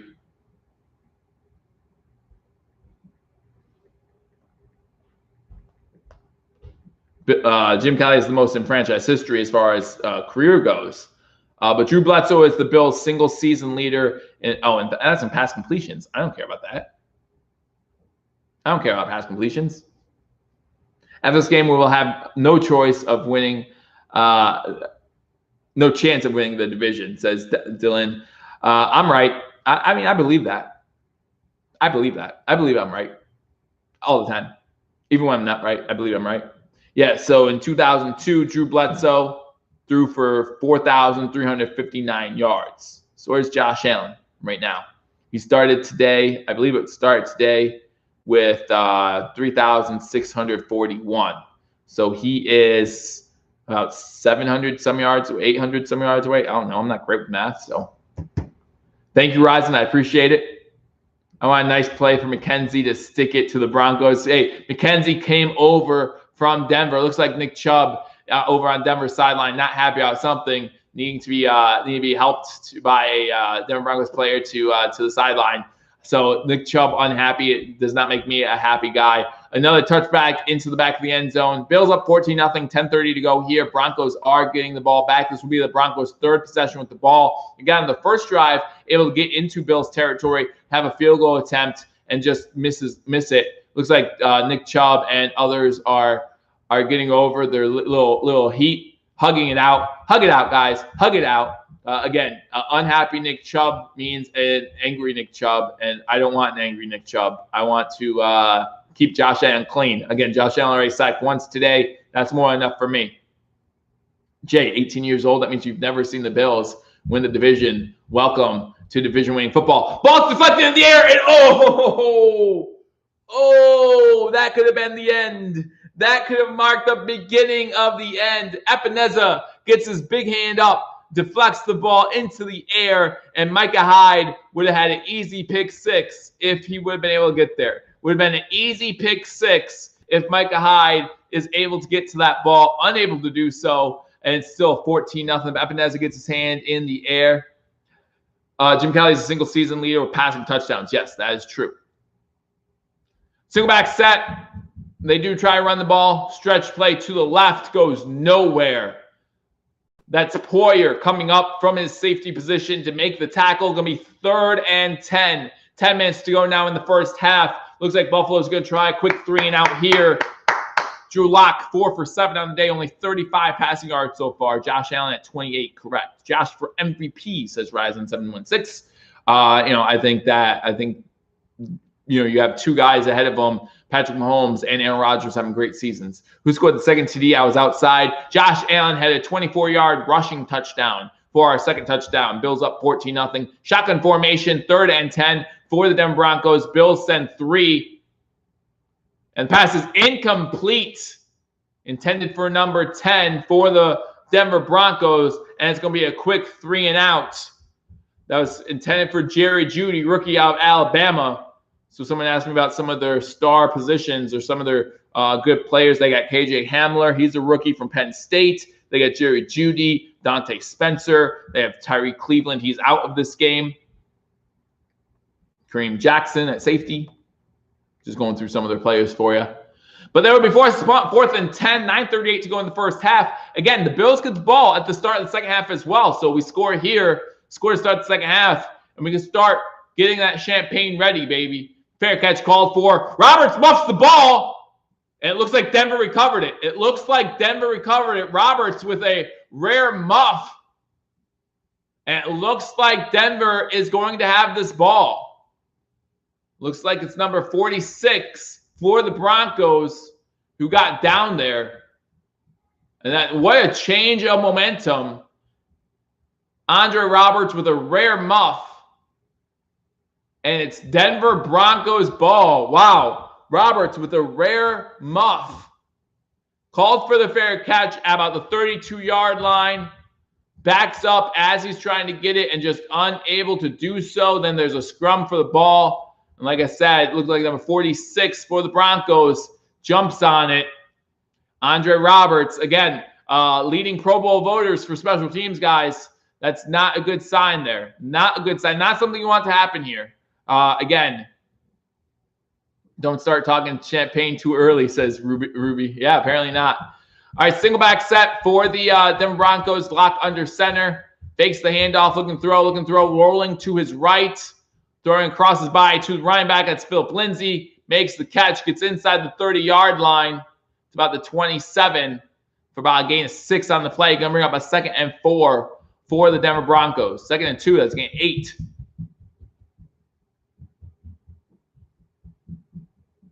Just got my wings. Let's go Buffalo, Suzuman Jenkins. Hopefully those wings bring us good luck. Again, a fumble by Andre Roberts. A muff by Andre Roberts gives the Broncos new life. 2nd and 2, 8:50 to go here in the first half.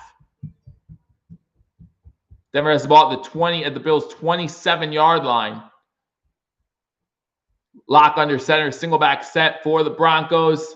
They hand the ball off, and it looks like A.J. Klein and others make the stop, maybe a gain of 1.5. A.J. Klein had him stopped possibly for no gain, but Philip Lindsay was able to get about 1.5 yards, fall forward, and so it's going to be 3rd and short. He's using money. Roberts, you're killing me. Killing me, Roberts. You're killing me. Now, what I don't want to see happen, okay, Roberts made a mistake, right? And that is what it is. You can't say anything about it now, right? What I don't want to see now is Roberts try to overextend himself to make up for that mistake. 3rd and 1, a short one for the Broncos. Shotgun formation for Drew Lock. Running back to his left. They fake the handoff. Drew Lock has it. He's running to the outside, inside the 20, inside the 15. He gets out of bounds. Easy first down, and the Broncos are now inside the red zone. Yeah, they did bite on that fake to the running back. Drew Lock had all day to run clean to the left and gets inside the red zone, gets inside the 15-yard line. That looks like Mario Addison was the one who broke contain there. That's the same as Mario Addison did against the Cardinals. The only way they could get back in this game, and Roberts did it. Yeah. And they're right back in it now, inside the red zone, shotgun formation for Drew Lock. Running back to his right.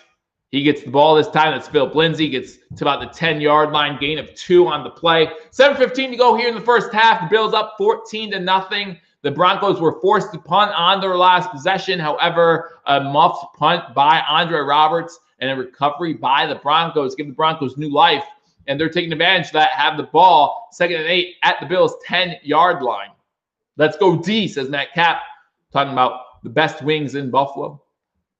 How the Broncos bad at QB talent when John Elway's in charge. I don't know, Brandy, but it's been a problem for John Elway since he's gotten there. I mean, he kind of fell into fell into Peyton Manning. Can't go wrong there. But since then, it's been tough. Drew Lock looking to throw. Throws it low, and it's incomplete. Incomplete pass on 2nd down. Going to be 3rd and 8 from the 10-yard line. Defense needs to step up here. That pass was intended for KJ Hamler. Again, rookie out of Penn State, unable to come down with it. So it's going to be 3rd and 8 from the Buffalo Bills 10-yard line. Again, good coverage there by Trey White. A low throw by Drew Lock. Hamler gets both hands on it, though. So you have to think he should come up with that. So 3rd and 8 now for Drew Lock and the Broncos. Again, getting the ball well inside Bills territory on Andre Roberts. Muff. They hand it off. This one is Melvin Gordon, and Gordon gets into the end zone, a 10-yard rush, and that's going to be a touchdown for the Broncos. So it's now going to be 14-6. Again, a muffed punt by Andre Roberts, and it gets the Denver Broncos right back in this game. So hold the champagne for now. 6:28 to go in the first half. The Buffalo Bills still up 14-6. Extra point pending.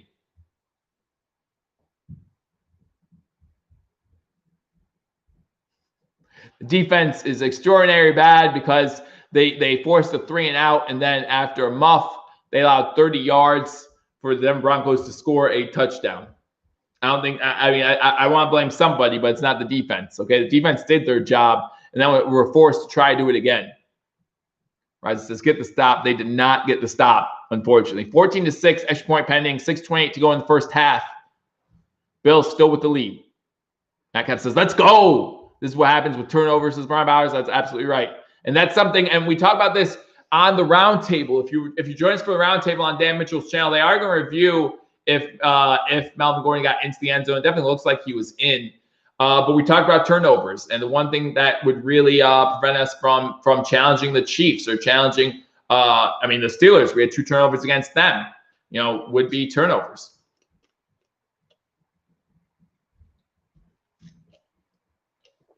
Bills will win the AFC East, but it's easier said than done.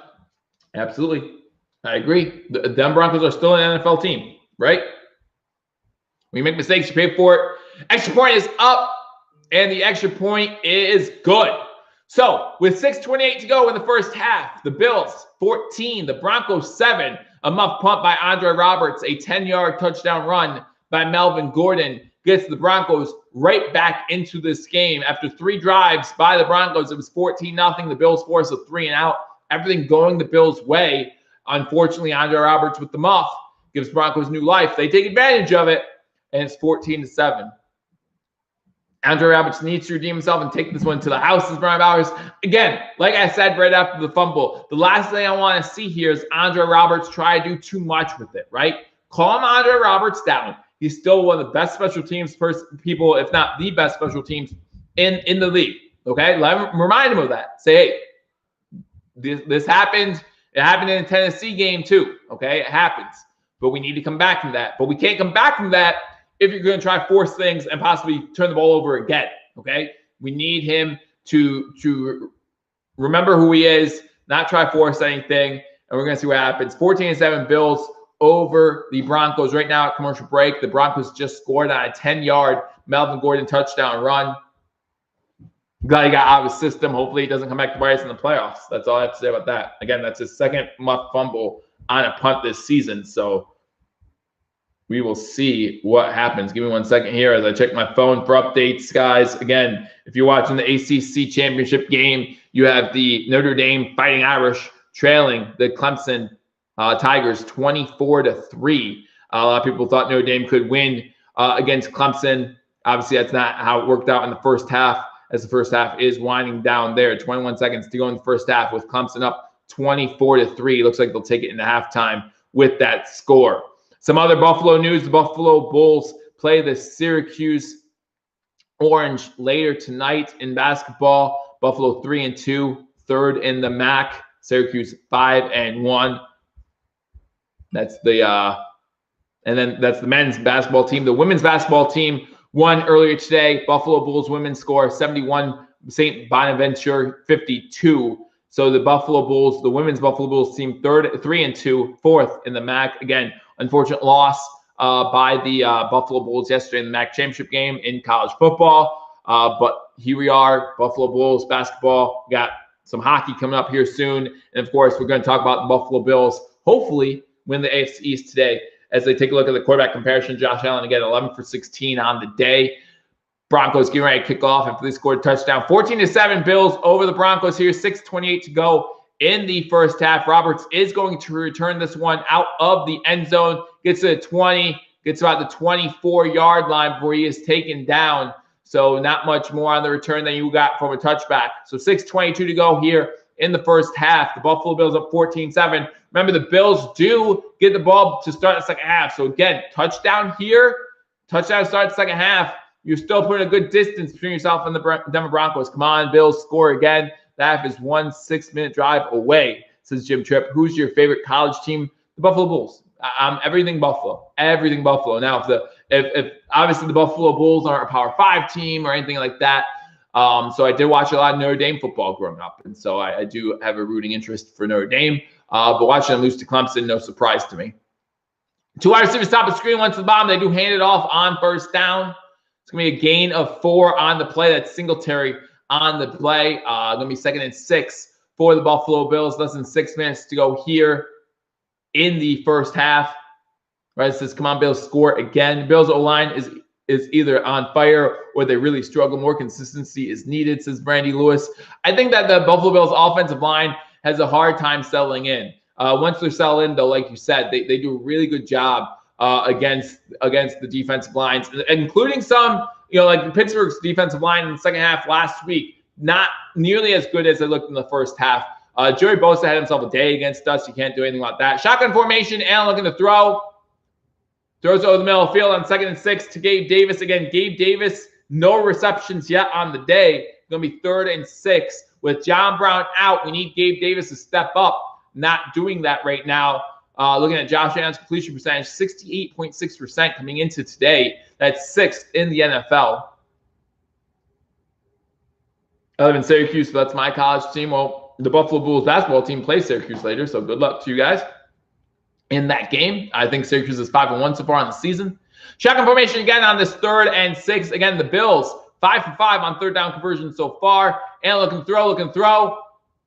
Throws it deep, and that's incomplete, intended for Diggs. So for the first time today, the Broncos stopped the Bills on 3rd down, and the Broncos have that momentum on their side. Again, Bills started off with a 14-0 lead, scoring on their first 2 possessions. Here on their 3rd possession, unable to get a score. And after the Broncos scored on their last drive, it's now 14-7, and the Broncos are going to get the ball back. Last time Bills had 10 wins before Allen. Would have been the 99 Buffalo Bills. Would have been the 99 Bills with Doug Flutie. Before Allen. Allen was here last year. So before Allen, the last 10-win team would have been the Doug Flutie, Rob Johnson year. Great pump by Bajorquez. Makes the Broncos go back inside the 10. The ball's still on the ground. Broncos are able to get it back. But great punt by Corey Bajorquez. And there is a flag down as well. So this one might be inside the 5-yard line before the Broncos start. Bajorquez looking really good for the Bills the last few weeks. I have no complaints about our punting situation. Hopefully it continues into the playoffs. They need to put another receiver in, says Ryzen. Not liking the performance of Gabe Davis so far. Sadly, no one was down there to pick it up for us. Yeah, I agree. but they do muff the punt. And if this is on the Broncos, this one's going back. So it's going to be half distance to the goal. Legal block in the back. So it's going to be half distance to the goal. So it's going to be about the 4.5-yard line. That's where the Broncos are going to start with this ball. Great punt by Corey Bojorquez. And that's where the Broncos will start with this ball. Good job by him. We'll get the exact, it's a 62-yard punt by Corey Bojorquez. Great job there. And we're back at commercial break again with the Bills up 14-7. Again, guys, thank you for joining me on this edition of Believers Talk. Make sure if you haven't hit that thumbs up button, it really helps out the channel. I really do appreciate it. I hope you all have a happy holiday. Wearing my Buffalo Bills hat for good luck. Hopefully it brings some good luck for our Buffalo Bills again with a win.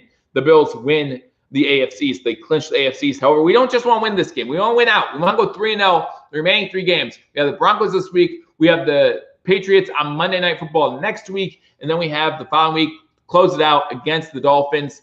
Good punt, great punt, absolutely. Defense, Ryzen says, step up. Here we go. And if we go 3-0 over the next 3 weeks and the Steelers slip up one time, they have the Bengals this week, but then they have the Colts and the Browns back-to-back weeks. So if the Steelers mess up one time, we then take over that number 2 seed. And if for some odd, bizarre reason, the Chiefs, the Steelers, and the Bills all tie at 13-3, the Bills would be the number 1 seed. I don't see that happening. I don't see the Chiefs losing 2 out of the last 3 games. I don't, because it's the Saints this week, then it's the Falcons, and then it's the Chargers. I don't see them losing to the Falcons or Chargers if they lose to the Saints. So I don't see the 3 teams finishing 13-3. But if the 3 teams tie at 13-3, the Bills with the best AFC conference record would then be your number 1 overall seed. However, the chances of getting that are slim. The 2 seed definitely have a better chance of getting that.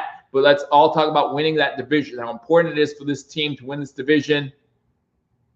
Reverse flash, the Chiefs did beat us, but when there's 3 teams tied, it's no longer head-to-head because you can't have head-to-head because there's 3 teams, right? So when you have 3 teams tied, it's no longer head-to-head. And whatever the tiebreaker is, whether it be division or – because if it's a division and we're 13-3, that means we went undefeated against our division, where the Chiefs and the Steelers both lost inside their division. So that's where that would come into play. But yeah, when there's more than 2 teams tied, it's no longer head-to-head.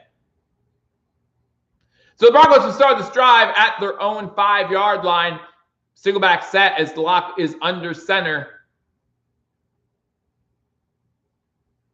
Looking to throw it on first down. Bills getting there. Oh, almost get the sack. Almost get the safety. Incomplete pass behind Noah Fant. Ruben, glad to see you in here, man. Let's go, Bills. Good content. Thank you, Tort. Appreciate it. RS Baller. Who do you think won the Diggs trade as Viking fans? I said, yeah, I think it was a win-win. I think with Jefferson, I have Jefferson on my fantasy team. I picked him up right away. I love the kid. I think he's a stud. But listen, Diggs has over 100 receptions. So I think Diggs is the better receiver now, but Jefferson has more years. So, and Jefferson has a chance to be that good. So I think it was a win-win. Offset I formation, lock under center as they run it on second down. Melvin Gordon picks up about 1.5 yards before Ed Oliver and Tremaine Edmonds and Mario Addison all combined on the tackle. So it's going to be 3rd and about 9 for the Denver Broncos at their 7-yard line. Huge 3rd down for the Broncos here. The Broncos don't convert, they'll have to kick out of their end zone. So huge 3rd down here. Let's force them. Rising says Bills won the trade. Score Derek Harris is 14 Buffalo, 7 Denver. 14-7, Bills over the Broncos. 4:40 to go here in the first half. The Bills do get the ball to start the second half. So if we can get a 3-and-out here, get good field position, see what we could do, playing at time, and 2 timeouts remaining. Shotgun formation for Drew Lock, standing at the 2-yard line. Looking to throw the ball, has an open receiver. That ball is deflected. Wow, Trey White fell on the play, able to get up, jump up, deflect that ball, and able to force a 3-and-out. Great job by Tre'Davious White after he fell on the play, covering Noah Fant. Man, he did not fall on the play, but he was in zone, and he read the ball so well. And he deflected it away from Noah Fant. And it's going to force a fourth down and 8. 4:24 to go here in the first half. The Bills look like they'll be getting the ball back here. Back to punt inside his own end zone is the Denver punter, number 6. Andre Roberts, do not muff the punt. Don't muff it. Let it go. It's going towards the sideline anyway. And it was out of bounds, and the Bills will start with the ball. Decent field position there. A little scuffle between the Bills and the Broncos. Yes, it's 14-7 Bills over the Broncos. A little over 4 minutes to go in the first half. Bills just got the ball back. Get him, Bills. Get him. Putting bailed out Roberts on special teams, says Jim Tripp.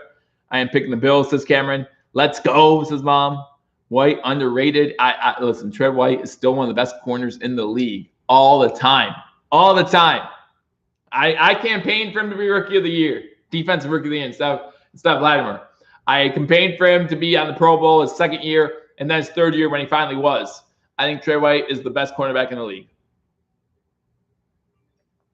As I get a tweet, big-time players make big-time plays, and that's what Trey White just did. That's exactly what Trey White just did. Again, guys, thank you for joining me on this edition of Believers Talk. Right now, it's 14-7. The Bills have the lead over the Broncos. Bills get the ball back, 4:15 to go. Bills will start this drive at their own 41-yard line, so decent field position again. That's where we started with the ball in the first drive that led to our first touchdown of this game. 2 touchdowns by Josh Allen, 1 passing, 1 rushing. The first one was a passing touchdown to Dawson Knox. Second one, a 24-yard run by Josh Allen. Again, on the play, great blocking downfield by Devin Singletary. He did a good job there, and the Buffalo Bills were up 14-0. After the defense stopped the Broncos on their third drive, they punted the ball away to Andre Roberts. Roberts muffed the punt, and the Broncos recovered it on the drive, a 10-yard touchdown run by Melvin Gordon III, and that's what made the score 14-7. And that's where we stand right now with 4:15 to go in the second quarter, with the Bills getting the ball at their own 41-yard line. Josh Allen's going to start shotgun formation. He has Singletary to his left. Singletary now goes into motion as a wide receiver to the bottom of the screen. You have 3 wide receivers now to the bottom of the screen with Knox, Gabe Davis, and Singletary to the bottom. That means you have Beasley and Diggs to the top. Passes completed. Diggs makes a man miss, makes another man miss into Broncos territory, gets a first down to the 48-yard line. Good job there by Stephon Diggs. 4 minutes to go in the first half, guys. The Bills looking to score. You got 2 timeouts, the 2-minute warning, plenty of time now in Broncos territory at halftime. Make sure you stay with me as I go over first half stats from this game, talk about some of the big plays, how we got to where we're at, and some other things from this game that we will go over. We'll go over some other games from this weekend, see if we can't get to that number 2 overall seed in the AFC playoff picture. Not just a great player. Trey White is a great guy. Yes, he is. I actually met him. Shotgun formation. Josh Allen looking to throw. That's Gabe Davis's first catch of the game. There is a flag downfield. I'm not sure. It's in the vicinity of defensive holding. So if it is a defensive hold, they'll take the play. It was good enough for a first down, and that was Gabe Davis's first catch of the game. Have the Bills ever had 11 wins? Yes, they have. They have. I think during the 90s, they finished 14-2 once, actually. I'd have to double check that, but.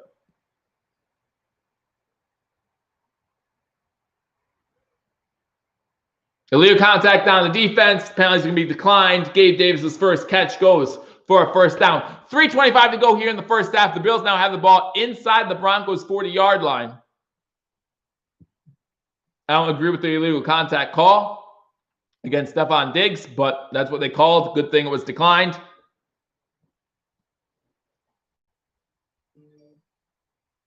After the 1920s, yes. 14-7 Bills right now. 3:12 to go in the first half. Bills have the ball, 1st and 10. Allen under center. You don't see Allen under center too much. Fake the handoff. Looking to throw. Throws off his back foot. Has a wide open Dawson Knox inside the 20. Inside the 15. There is a flag down as Knox gets inside the 10-yard line. Knox was wide open on the play. 2:50 to go here in the first half. I don't know why the clock's still running if there's a flag down. Roughing the passer is going to be called. So now the Bills will get the ball half the distance to the goal. Looks like there was a hand to the head of Josh Allen. Again, a little weak in my opinion, but again, those are the rules these days. You cannot hit the quarterback in the head. Harris comes up high on Josh Allen, forces the penalty. So it's going to be 1st and goal for the Buffalo Bills. 2:55 to go. 4 penalties on the day for the Broncos. The Bills still 0 penalties in this game. Knock on wood if you're a Bills fan. I hope that turnover doesn't ruin my bet for the under, says Black for Yang. I'm not sure what the over-under was, to be honest with you. 1990s, well after the 20s, is Derek Harris. I believe so. I'll have to do the math. Maybe he meant 2020s. Allen under center. They do. Oh, nice. Singletary with the rushing touchdown. They do the Statue of Liberty play. Allen gets the snap, fakes the throw with one hand, puts the other hand behind his back with the ball. There is a flag down on the Buffalo Bills.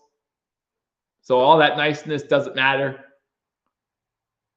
Bakker with the holding penalty. All that niceness, all that trickery does not matter. Statue of Liberty. Oh, it was run so beautifully.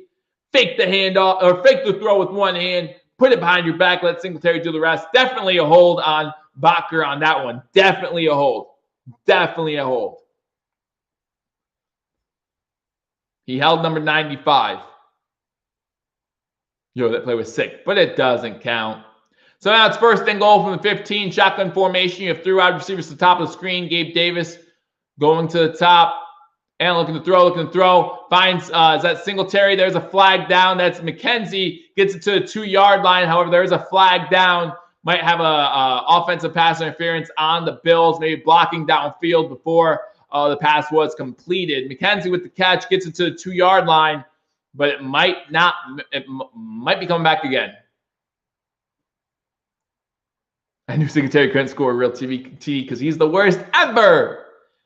Diggs is not happy, so it looks like they're calling the penalty on Stephon Diggs. Looks like it's going to be offensive pass interference. So the Bills backing up once again. At least that's what it looks like here at the beginning.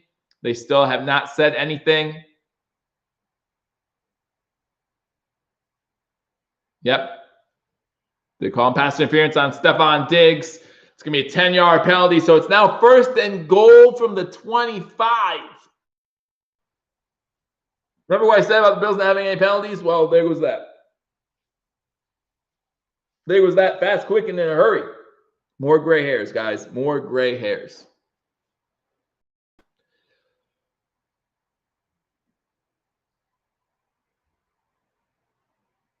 We still score a TD. Watch, says Ruby. Maybe. Shotgun formation, 3 wide receivers, top of the screen, 1 to the bottom.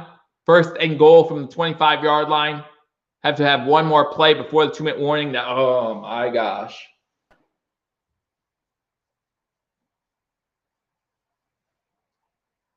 False start on the offense. 5-yard penalty. That's our boy Deion Dawkins moving before the snap. That's going to be a 5-yard penalty. So now it's 1st and goal from the 30. Make up for having, we had no penalties. Listen, we had no penalties with 3 minutes to go in the first half. 0. And now we have 3 in a minute. We have 3 penalties for 25 yards in a minute. The 2-minute warning is upon us. 2 minutes to go in the first half. Bills up 14-7. The Bills have the ball 1st and goal from the 30-yard line. You heard me right. 1st and goal from the 30. I'm not kidding, Matt Cap. That's the story. Do you want to win this freaking game? Says Dragon Wolf. I am furious right now. Again, I agree with that, but it doesn't come easy, man. It doesn't come easy. If we thought that would be easy the whole way through, then we had another thing coming. We had another thing coming. But again, it's 14-7 right now. Again, what matters most is the victory. And right now the Bills have the lead. Again, the Bills will start with the ball to start the second half as well. So any score here, we would love to see a touchdown, right? And still 1st and goal. Still plenty of time to get those 30 yards back. But we'd love to see a touchdown here. If we get a field goal, going to halftime still with a double-digit lead. It's going to be easily 21-0 minus the turnover and 2 penalty. Well, we don't know what happens on that drive if we don't turn the ball over. Listen, before the Andre Roberts fumble, the Bills were in complete control of this game. Absolutely. So I wouldn't be surprised to say, yeah, if Andre Roberts simply calls that fair catch, catches it, Bills drive downfield methodically once again, score. I mean, that's something to consider. But it didn't happen. You can't look in the past. Only look ahead. Right now, the Bills have the ball first and goal at the 30-yard line. So again, thank you guys for joining me on this edition of Believers Talk. Make sure if you haven't hit that thumbs up button, you do that. Also, share this video. Again, if the Bills win the division today, I want to enjoy the moment with as many of you as possible. So share this video, like this video, and again, stay with me at halftime. We'll go over some first half stats. We'll talk about the game. I'll take some of your questions or some of your comments, and we'll talk about the first half. Again, the first half with the Bills currently up 14-7 at the 2-minute warning. Anthony John comes in. Unfreaking believable. Unbelievable. No turnovers, no penalties, and then all of a sudden, boom. What happened today if we win for division? All our issues are self-inflicted, correctable. We win the division. If we win today, we win the division. Right? We clinch it. No doubt about it. But what a lot of Bills fans want is for us to win out, the Steelers to lose once. Seven says, playoffs! Playoffs! So is this our 70-yard field goal attempt? Maybe. Bills will win this one easily. It hasn't been easy yet. Has not been easy yet. Let's go, Bills. What's the score? Score is 14-7 Buffalo. Bills have the ball first and goal at the 30. Have a screen pass to McKenzie coming out of the 2-minute warning. Gets 9 on the play. So it's going to be second and goal from the 21. Penalties killing us as Newport. And again, we didn't have any penalties with 3 minutes to go in the first half. 3 on this drive. 3 of them. You can't go full gear the next few games. You got Super Bowls to win. Listen, I'm not going to lie to you. I want to go full gear every game. Every game. When you don't go full gear, you're risking injuries. Shotgun formation again. Second and goal from the 21. Allen back to throw. Looking over the middle. Touchdown! And that's Kumero's first catch as a Buffalo Bill. Goes for a touchdown. Jake Kumero, again, on the roster because John Brown is on the IR. Kumero's first catch as a Buffalo Bill goes for 6. And that is a huge touchdown for the Bills. And if you're the Denver Broncos, you have to feel defeated. You had the Bills first and goal at the 30-yard line. And in 2 plays, boom, just like that, the Bills score. Kumero with the touchdown. Everyone's loving that on Kumero. John Feliciano jumped on top of him. I'm sure he didn't like that too much. Fast in for the extra point. Extra point's up, and the extra point is good. 1:49 to go in the first half, and the Buffalo Bills now have a 21-7 lead. Momentum key to success. I really like your Buffalo Bills Christmas hat. Thank you, sir. I like it too. And I hope you guys have a great holiday. I'm going to have a great holiday because of so many great reasons. So many great reasons. One of which will be the Buffalo Bills, hopefully being AFC East winners by that time, which would include a victory in today's game. 21-7, boys, Ruben says. This has to destroy Broncos more. It has to. I mean, come on. Your defense has them first and goal at the 30. You're like, hey, field goal at best, right? No, 2 plays. Bam, Kumero, touchdown. Taking the Twitter to get at that girl, Nikki Wright. This says Brian Bowers. Don't celebrate Christmas, says Ruben. Hey, whatever you do celebrate, happy holidays. Happy holidays. It might not be in December. Do you celebrate? I don't know what else. Do you celebrate at Thanksgiving? I don't know. Celebrate. Celebrate. Bump, bump, bump, bump, bump, bump, bump. Holidays. Bump, bump, bump, bump, bump, bump, bump. Josh time. If they score 5 touchdowns, if they scored 5 touchdowns, how come they only have 21 points? They haven't scored 5 touchdowns. They scored 3 touchdowns. 3, 7, 14, 21. 3. He is 13 or 14 on the team to get a – no, he is the 25th guy. The 36th guy on the team. It's crazy. It's crazy. I don't know.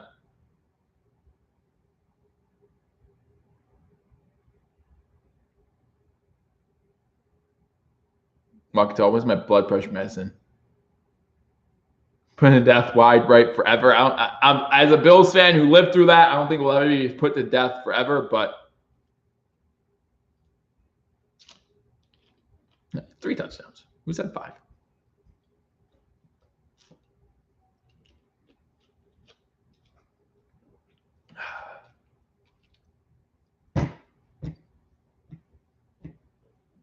Bass kicked again, pushed right. It was good. It was good. It was pushed to the right. Okay. The first few weeks of the season, I was like, he's pushing everything to the right. He's pushing everything to the right. He's made quite a few right down the middle. He's made quite a few that were to the left. It's good. All I care about is that it goes through the uprights. That's it. That's all I care about. Now, he has missed 2 extra points this season. All I care about is him making the kicks. And again, I have said all season long, he might cost us the game this year as he kicks the ball off. Again, to not be returned as this one goes into the back of the end zone. And I still believe that.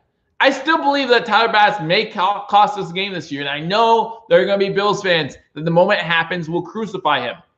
But listen, Tyler Bass has had a great year for us. A great year for a rookie or for a kicker at all. Right. Derek Harris reminding us of what was said on that day not to be mentioned. 12-7, Drew Lock shotgun formation. The Broncos are going to try to score before the end of the half. 1:49 to go. They do have 2 timeouts. Would love to see another pick 6 to end the half, just like the one last week. Shotgun formation pass is complete to the 30, about 5-yard gain. This is to Noah Fant. Noah Fant, the top target so far for the Broncos here in the first half. 1:35 to go. 2nd and 5 for the Denver Broncos.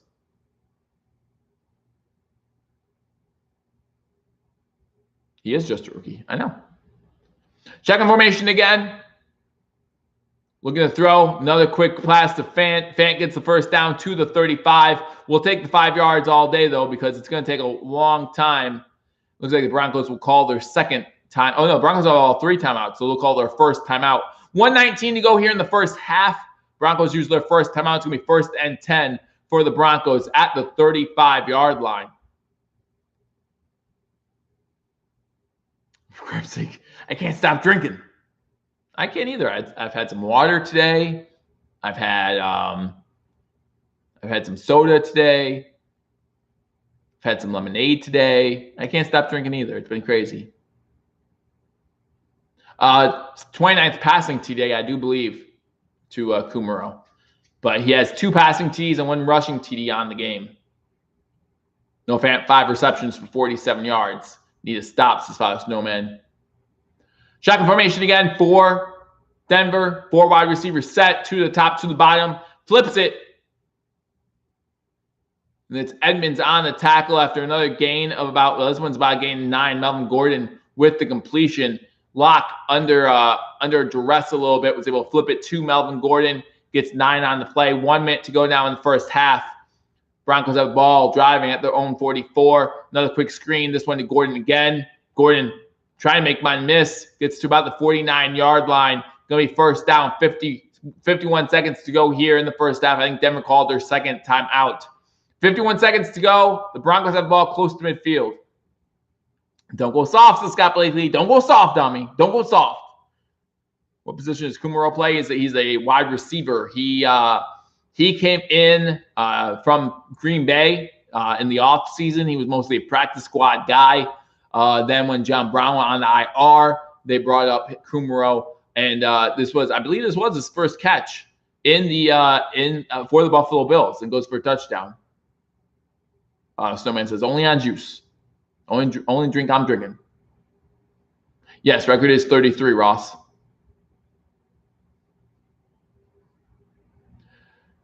Quick play for the Broncos. Running play. Looks like got 4 yards, 3 yards. Freeman on the carry. Not exactly what the Broncos wanted there with less than a minute to go. 2nd and 6, 36 seconds. Broncos with 1 timeout. Shotgun formation. Lock looking to throw it downfield. And that one is behind the intended receiver. Lock gets hit as he throws the ball. 29 seconds to go. 3rd and 6. I picked the wrong day to quit smoking. Maybe.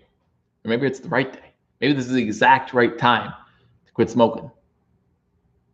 Milano is the one who got pressure on Lock as he passes that ball. And so it's going to bring up 3rd down for the Broncos. 3rd and about 7. 3rd and 6 with 29 seconds to go in the first half. Again, the Buffalo Bills will get the ball to start the second half. So And the Denver Broncos have a rookie kicker who's already missed a 51-yarder. And the referees are discussing something. There's a flag.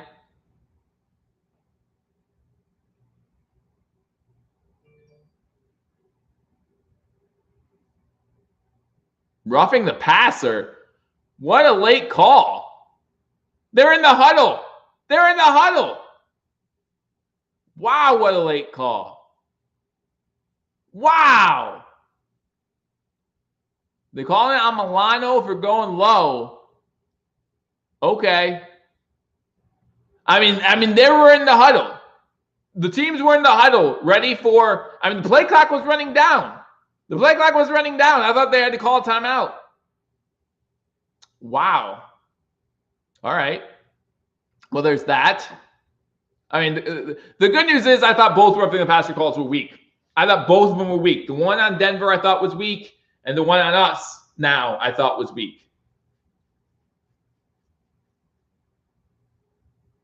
Oh, Mark Schlereth is calling this game. I'm better. Shotgun formation for the Broncos. Timeout Buffalo. I think Coach McDermott still wants to have a couple of words with the officials about a minute and a half delay before calling roughing the passer penalty. Yes, it was a really late call. Really late call. But again, I think both of them were soft calls, so ours led to a touchdown. Let's see what happens here. Let's see what happens here. Broncos yet to complete a pass to a wide receiver. 5 for 7 to the tight ends. Again, Noah Fant, probably the leading receiver at this point. Running backs 4 for 4. This is beyond weak. It's borderline criminal. The fix is in. The fix is in. They just want him to cover the spread. That's all. What did I say? 31-26. That's what I said? Okay. So now the first attempt from the 31-yard line. Denver looking to throw. Throws it over to the sideline. Passes complete. First catch to a wide receiver. That clock should be going, sir. He was forced out of bounds by Levi Wallace. That clock needs to be running. Needs to be running. He was forced backwards by Levi Wallace. That clock needs to be running. Horrible refs like usual. Use your brain. That's not roughing the passer. That clock needs to be running there. 22 seconds to go in the first half. 21-7. The Bills over the Broncos. Broncos have the ball 2nd and 4 from the Bills' 25-yard line. Shotgun formation. Trips to the bottom of the screen. Lock rolls to the right, and that pass is batted down at the line of scrimmage. That's Butler on the deflection, batting that one down. That's the third batted pass at the line of scrimmage by this Buffalo Bills team. We're going to get one of them. We're going to get one of them for a pick, guys. Well, I could do it. I know I could do it. I'm a better commentator than the commentators. I'm a better ref than these refs. Those who can't do teach, you know what I'm saying? And I definitely am not a better player than anyone on the field. So there you go. 3rd and 4 for the Broncos. 18 seconds to go. Shotgun formation again for Locke. Locke will throw downfield. Hit as he throws. Pass is completed inside the 10-yard line. That's to Jerry Jeudy. 11 seconds to go. The Broncos called their last timeout. They're going to have the ball 1st and goal. Wallace on the coverage. I'm better than Moss, maybe. Levi Wallace, of course. I'm listening. I'm listening to her, Jim. I'm listening. I agree with her. You should always agree with your mother. Always. Most of the time.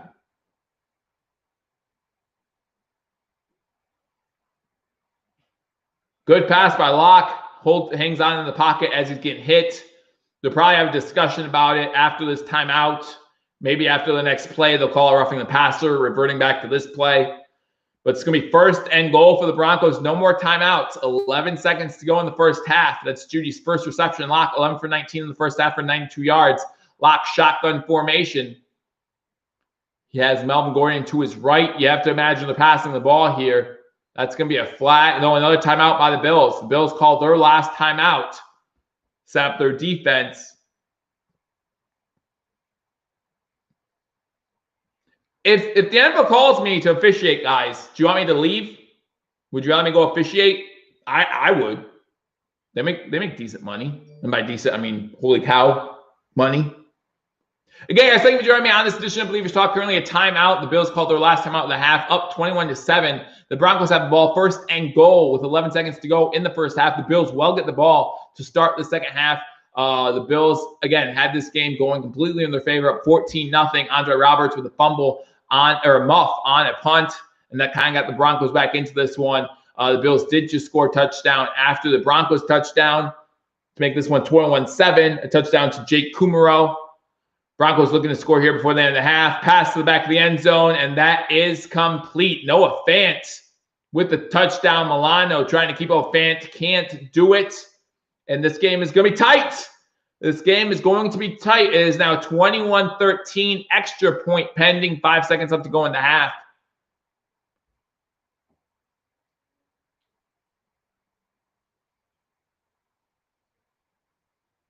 Milano probably got called for a holding, too. Job securing roughing in NFL since can't get fired for incompetence. They do have a union. You know how those unions are.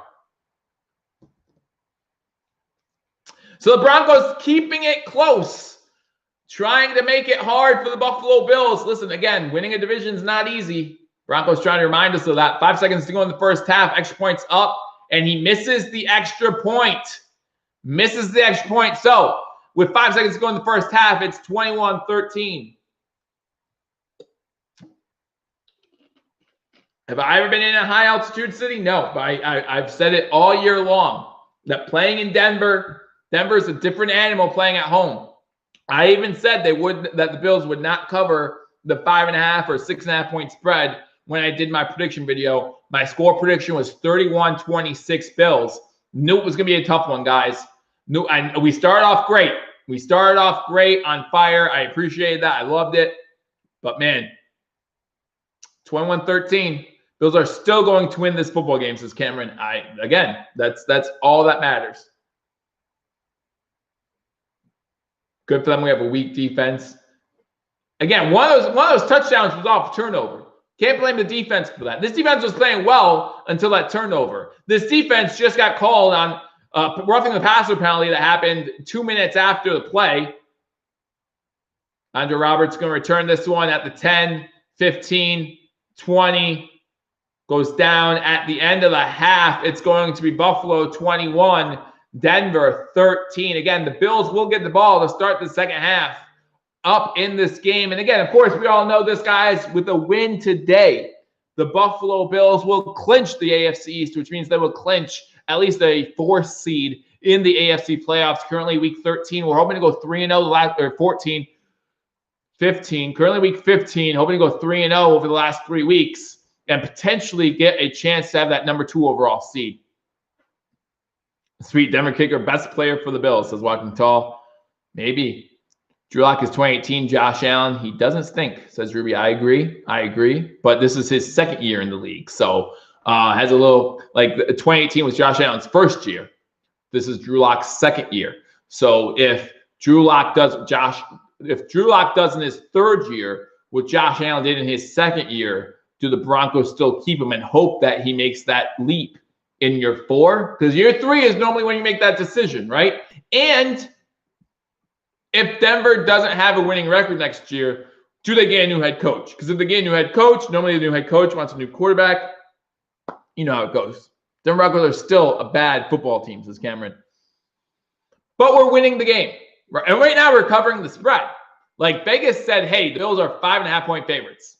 And the Broncos in Denver kept the Chiefs within a score. So let's not act like this team can't keep a game close. They can't.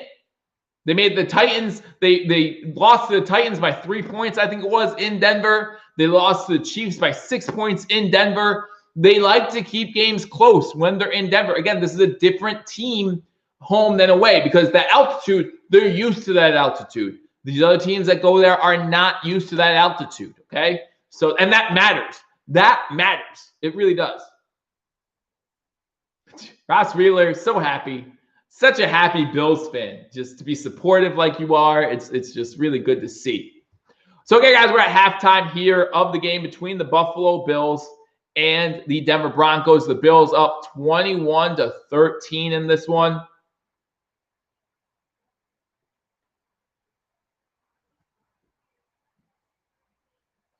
Let's go over some stats from this game. Again, if you're watching some college football. Keep you updated on some college football. Notre Dame trailing Clemson 24-3 midway through the third quarter in that one.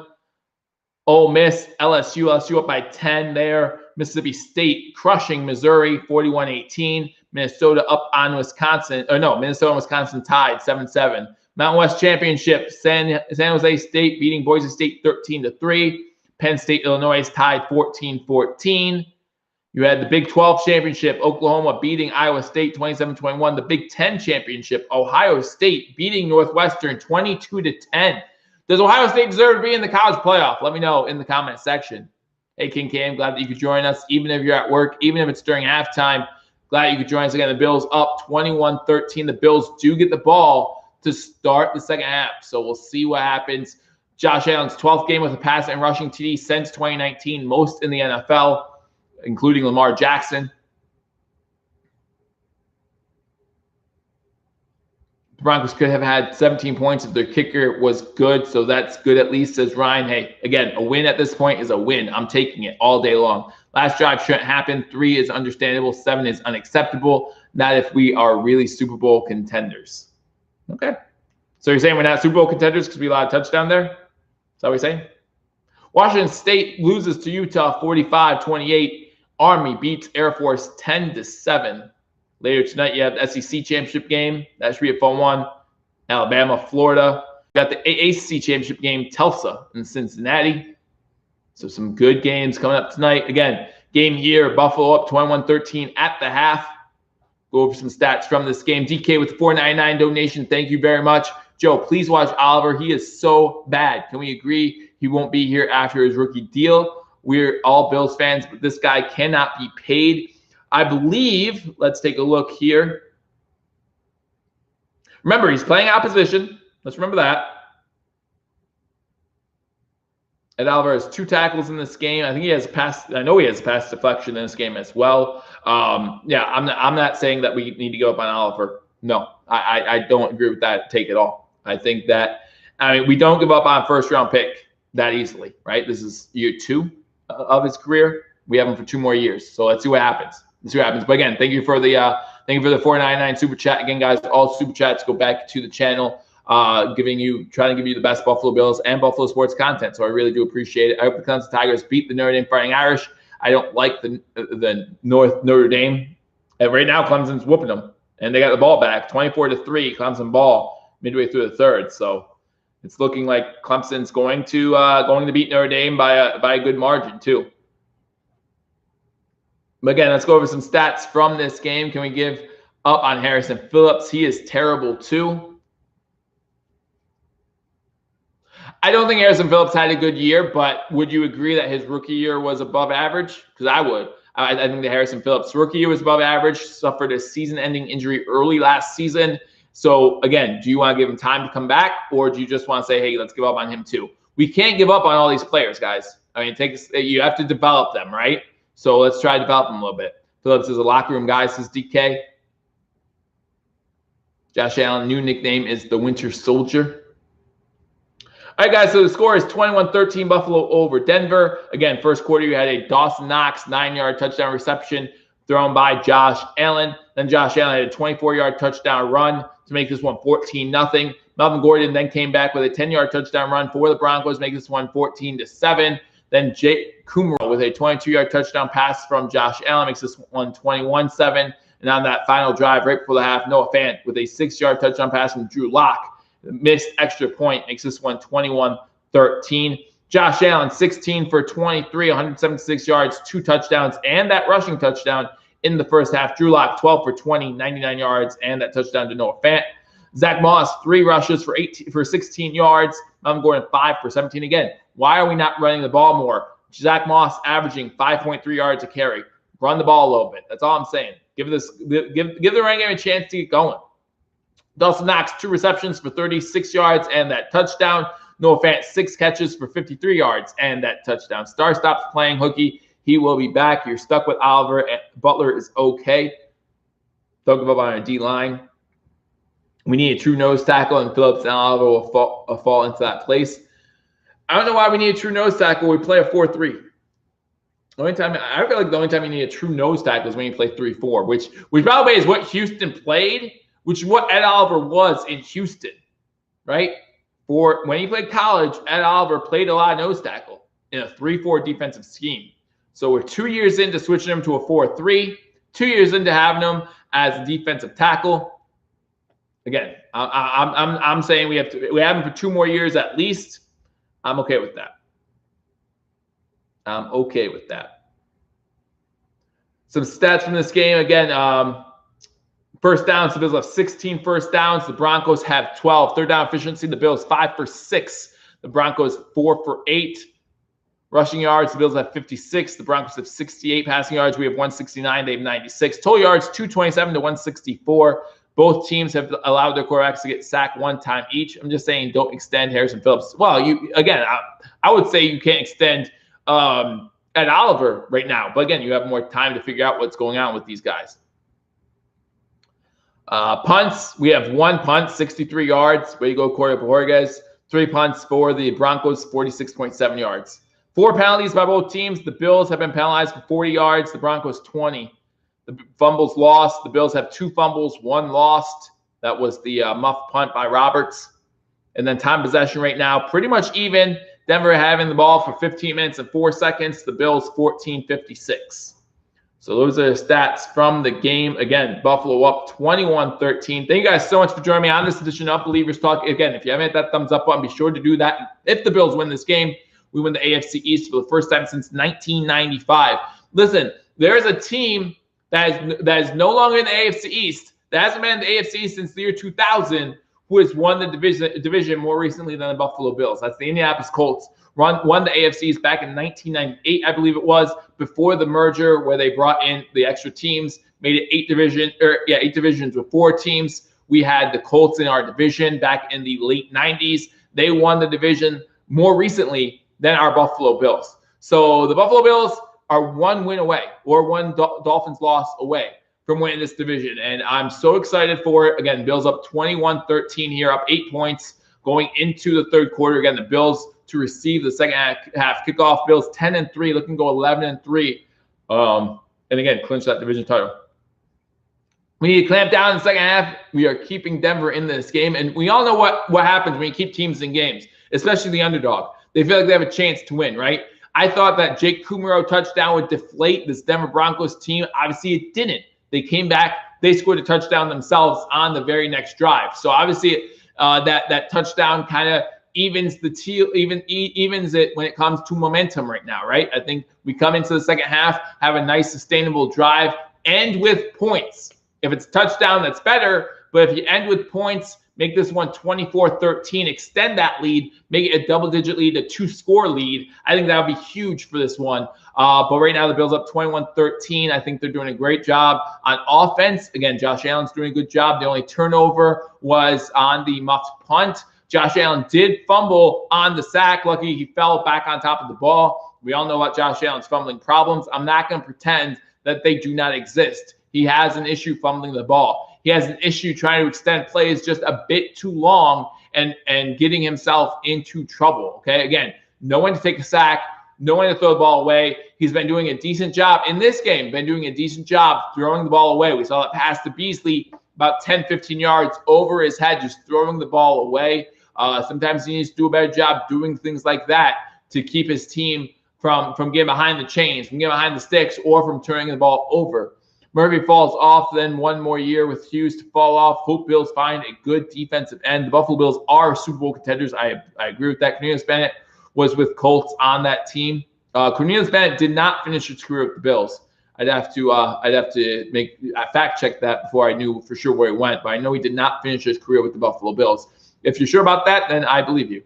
Could you see us getting rid of Brown to improve a couple defensive spots, says DK? Well, obviously, the trade deadline's over for this year. I think that's a question we can ask in March.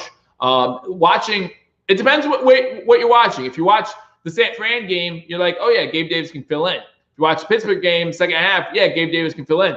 This game, no John Brown is noticeable. It's noticeable. So it really depends on the confidence level this team has in Gabe Davis.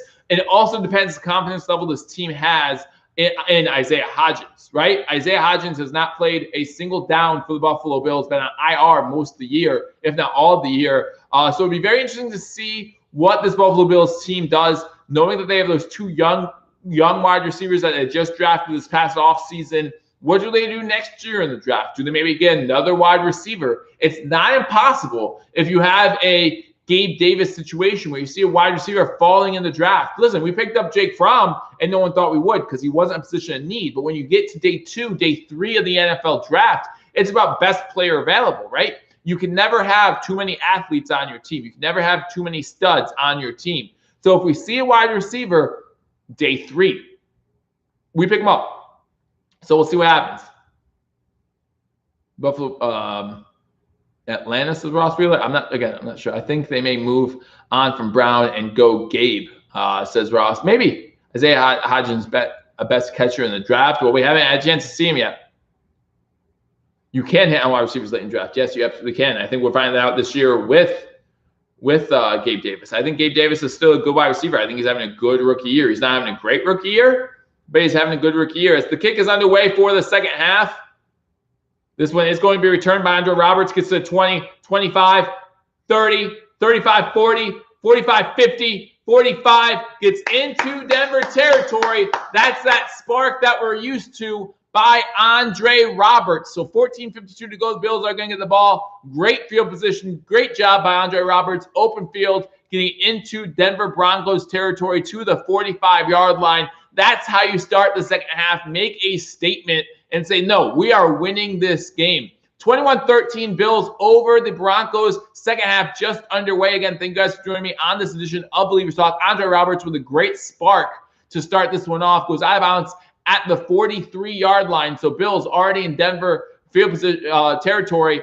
Shotgun formation, Josh Allen looking, has a long time to throw the ball over the middle. That pass is completed to Cole Beasley to the 21-yard line. That's going to be another first down. So 1st and 10, Buffalo looking to score quickly maybe to start off the second half and say, yeah, it was nice of you to stick around, Denver, but this is our game. This is our division. Great job by the offensive line protecting Josh Allen on that one. Good pass to Cole Beasley over the middle and good catch by Beasley getting a first down. 21-yard line. Allen, a TD machine, says Ross Wheeler. Jim Trigg says, Blitzkrieg. Worry about that when we're on defense. 1st and 10 for the Bills at the 21-yard line. Shotgun formation, 5 wide receiver set for the Bills. Allen pump fakes the throw. Again, it's a long-time throw, throwing it close to the end zone. Almost intercepted, intended for Gabe Davis, but that one was short. You don't blame Gabe Davis on that one. That was a bad throw by Josh Allen. Bosby almost intercepted that pass. And it's going to be 2nd and 10 for the Buffalo Bills. No reason why Josh Allen cannot step into that throw. Clean pocket. Good job there by everybody. Just underthrows Gabe Davis, and it almost leads to a tragic ending at the 2-yard line. But fortunately, they did not catch that one. And so it's 2nd and 10. Bills get second life. 14:02 to go here in the third quarter. Got Allen in shotgun formation. Looking to throw. Quick out route to Beasley. Beasley gets inside the 15 to about the 12-yard line, going to bring up 3rd and a short 1 yard for the Buffalo Bills. 13:57 to go. The Bills get the ball first. Andre Roberts with a wonderful return, getting the ball into Denver Broncos territory to start this drive off. Quick pass play to Beasley gets us inside the 25, and now another pass to Beasley gets us inside the 15, where he's going to be close to another first down. They might have given them the first down. Let's take a look at the spot. Buffalo Bills have a better team. So let's just play like it. Josh holds on to the ball too long sometimes. I agree. They gave him the first down. It's going to be 1st and 10 Buffalo inside the 15-yard line at the 11. Shotgun formation. You got Singletary to his right. Looking to throw. Allen's going to take off with it. Allen looking to the corner. Allen inside the 5 to the 3-yard line where he steps out of bounds. There is a flag down. Allen does not look happy about the flag, so it looks like that's going to be coming back. Did Josh throw TD 30 yet? No, I think he's at 28 right now, 29 maybe. So it looks like that one's coming back. It's holding. That's the second holding call on Ike Bacher on the day, so that's something we have to keep looking at. Ike Bacher, the first one was definitely a hold. Let's take a look at this one. Another definite grab of the jersey on 57. He does let go, but there's definitely a grab and pull of the jersey, so that's going to be a holding call. Wait a few plays, Joe, says Ross. I hope so. I hope so. 13:07 to go here in the third quarter. Again, the Bills got the ball first in the second half, still on that possession. 21-13 Buffalo. Again, a win here locks up the AFC East for the Buffalo Bills. 5 wide receiver set, shotgun formation. Allen alone back there, has time to throw, throws over the middle of the field. Beasley with the catch inside the 20, inside the 15 to the 14-yard line on 1st and 20. Picks up a good chunk of it there. So it's going to be second down and about 13 for the Buffalo Bills here. 12:30 to go here in the third quarter. Bills, again, already up 8, looking to extend that lead. Can we please not back up 30 yards this time? Well, we only backed up 10 so far. So let's see if the Bills can stop getting penalties. 12:20 to go here in the third quarter. 21-13 Buffalo. Allen in shotgun formation once again. I think we've only run maybe a handful of plays with Josh Allen under center. 5 wide receivers set, 3 to the top of the screen, 2 to the bottom. Allen looking to throw once again. Has an open guy. That's Diggs. Gets it inside the 10-yard line to about the 8 before he is taken down. So it's going to be 3rd and about 6 for the Buffalo Bills. So good job to make it 3rd and manageable. Remember, Buffalo 5 for 6 on 3rd downs in the first half. Let's see if we can continue that one. They give him 3rd and 7. 11:50 to go here in the third quarter. Everyone likes my Bills Christmas hat. I appreciate it. And happy holidays to everybody. Shotgun formation, you have Gabe Davis, Beasley, and I didn't see the other guy at the bottom of the screen. You have 1 wide receiver to the top. That's Diggs alone to the top, I think. Blitz coming for Denver. Over the middle. Pass is complete. Gabe Davis, does he get enough for the first down? They say no. That's a close spot. So the Bills are going to have the ball 4th and inches from inside the 2-yard line. Do we go for it? Leave a comment. Let me know what you think. Do we go for it? 4th and goal, or 4th and inches from inside the 2-yard line. Can pick up a first down without getting in the end zone. Do the Bills go for it? Do the Bills go for it? It's inside the 2. Go for it. Go for it. Loser's kick. Ross, we know how you feel. What do you do? I think we go for it. I think we go for it. I think we're the better team here. Let's make a statement. Field goal. A couple people come in, field goal. Father Stormy says yes. Allen sneaks his Jim Tripp. I think we go for it. They're measuring it right now to see exactly how far it is. Nicholas says go for it. And we don't have to worry about it because he did pick up enough for the first down. So never mind. First down, Buffalo. So it's going to be 1st and goal. Our QB is 6'5", 240. Please put us in this situation. 1st and goal for the Buffalo Bills. 11:11 to go here in the third quarter. The first drive of the second half. Again, Bills already up by 8. Gabe Davis with his 2nd reception. And it's going to be 1st and goal at the 1-yard line. I didn't think Gabe Davis got to the 1. That's what they give him. My feet is ahead of yours. I'm sorry to hear that. But I hope you enjoy the content anyway. 11:10 here in the third quarter. Again, 1st and goal. Allen under center. Fake the handoff. Looking to throw. Allen making some time. Runs it to the corner of the end zone. Touchdown. Josh Allen's 2nd rushing touchdown of the game. Now he has 2 passing touchdowns, 2 rushing touchdowns, and the Bills have a 27-13 lead. 10:58 to go in the third quarter. Allen doing it all right now. 2 rushing, 2 passing touchdowns, and the Bills find themselves up 2 touchdowns overall in this one. Nice TD, says Ryan Gaming. Let's go. This is Brian Bowers. Ross Wheeler says, boo, I want TD number 30, passing the ball. Unfortunately, we have to wait at least 1 more drive for that to happen. Bills up 27-13, extra point pending. Allen 3 rushes on the day for 33 yards and 2 touchdowns. Extra points up, and the extra point is good. And that one is right down the middle. So there's no, oh, we pushed it to the right. No, it was right down the middle. My phone stream, my TV stream, the real-time game. That's how it's going. Dolphins are boss. Dolphins are boss, looking for that 6th seed in the playoffs. Allen's just too good, says Ross Wheeler. Again, Bills up 28-13, taking the second half drive and scoring a touchdown, giving a nice, comfortable 15-point cushion between them and the Broncos. Toby Hassan says, go Broncos. He has faith. He has faith in his team. They can come back. And who knows how bright Denver's future is. Again, they have a lot of young talent on that team. And we all know about the injuries on the defense this year, especially at the cornerback position going into this game. So we'll see what happens. But Right now, the Bills up 28-13. You noticed me? Of course I did, Sawyer. I try to notice everybody. Again, thank you guys for joining me on this edition of Believers Talk for the game between the Denver Broncos and our Buffalo Bills. A game where if the Bills win, they clinch the AFC East for the first time in 25 years, and then we can go after that number 2 seed, right? Again, the goal to start the season was win the division. That was the goal. That was the expectation. That's where I set the expectations. And now, after we clinch the division, to think we have a shot at the number 2 seed is just unreal. It's just unreal. It's been a great season by this Buffalo Bills team. Chance to go 11-3 here after this game. Here from Utah, says Garrett. Glad that you're here, Garrett. Again, guys, let me know where you're from in the comment section. Always appreciate to see where my viewers are following me from. And I, again, appreciate it. Make sure you hit that thumbs up button.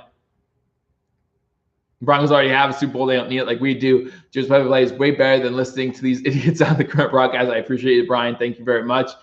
With Allen, goal in TD. Yeah, Allen just scored another TD. So 2 rushing TDs, 2 passing TDs for Josh Allen on the day already. Again, early on in the third quarter, the first drive of the third quarter, the Bills score a touchdown to make this one 28-13, 10:58 to go, and the Broncos will get the ball for the first time. If you are watching the ACC Championship game, Clemson up on Notre Dame 31-3. Definitely makes you wonder if the Fighting Irish deserve to be in the playoff. Again, I'm not sure. EJ Minus says Rochester, New York. Here from Jersey, says Jake, Georgia boy in the house. Cameron comes in and says, good job, Buffalo Bills. Absolutely, guys. As Tyler Bass gets ready to kick off, the Broncos have not had a chance to return a kickoff yet in this game. Every single one of them going into the back of the end zone. Most rushing touchdowns this season. Josh Allen with 8 on the season. Only Cam Newton and Kyler Murray have more than he does. Thank you for the compliment about my play-by-play. Always try to do my best.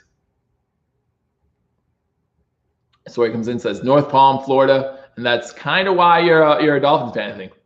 I think that might have something to do with it, right? So, again, thank you for joining me on this edition of Believers Talk. If you haven't already hit that thumbs up button, please be sure to do that. And, again, if you want to share this video so we can, again, celebrate together because the Bills are up by 15 here in the second half. They have not trailed this whole game. Things are looking good. And they won't have a chance to return this one either. This one goes into the back of the end zone. So with 10:58 to go in the third quarter, Denver will have their first drive of the second half. And they will start 1st and 10 at the 25-yard line. Broncos for playoffs. The Broncos, I think, are mathematically currently eliminated from playoff contention.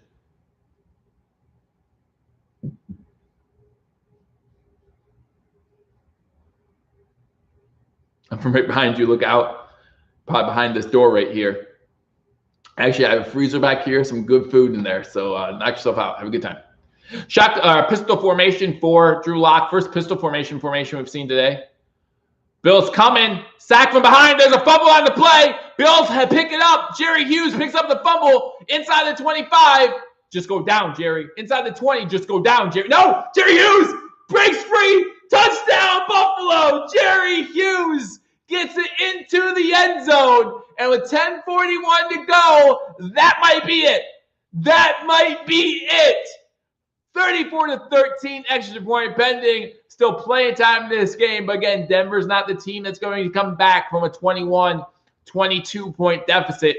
10:41 to go here in the third quarter. And that was a sack.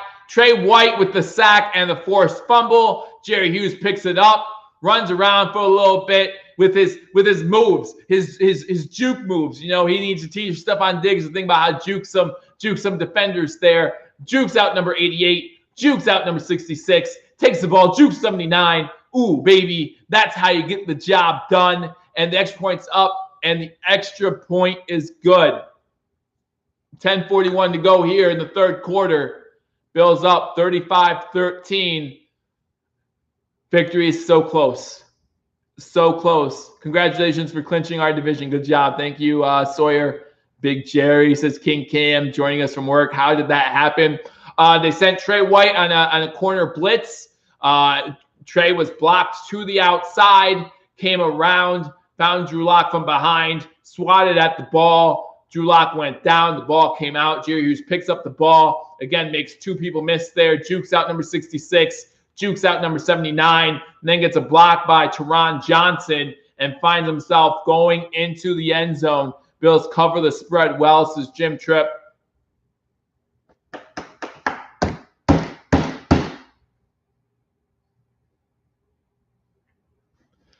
Yeah. 2 touchdowns in the last 17 seconds for the Buffalo Bills. They're going over the stats in this one. Trey White, Bruno comes in the house. Let's go, says a Buffalo sports fan. You're not angry anymore, man. Bass gets ready to kick the ball off again. Again, the Denver Broncos have not had a chance to return a kick yet, and they won't have a chance to return this one. It's going to be 1st and 10 Broncos at the 25-yard line.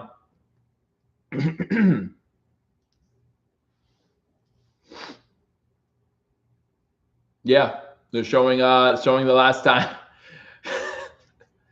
See the Patriots columns of AFC's championships since 1990. They won 96, 97, and then just 20 years of dominance, of course, in this division.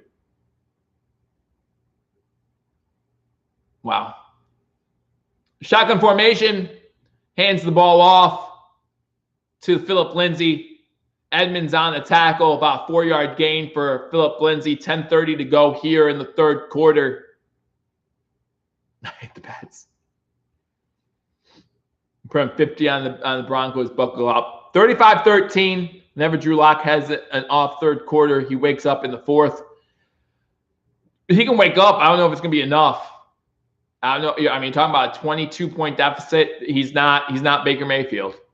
Keep the gas on, says man in the kitchen.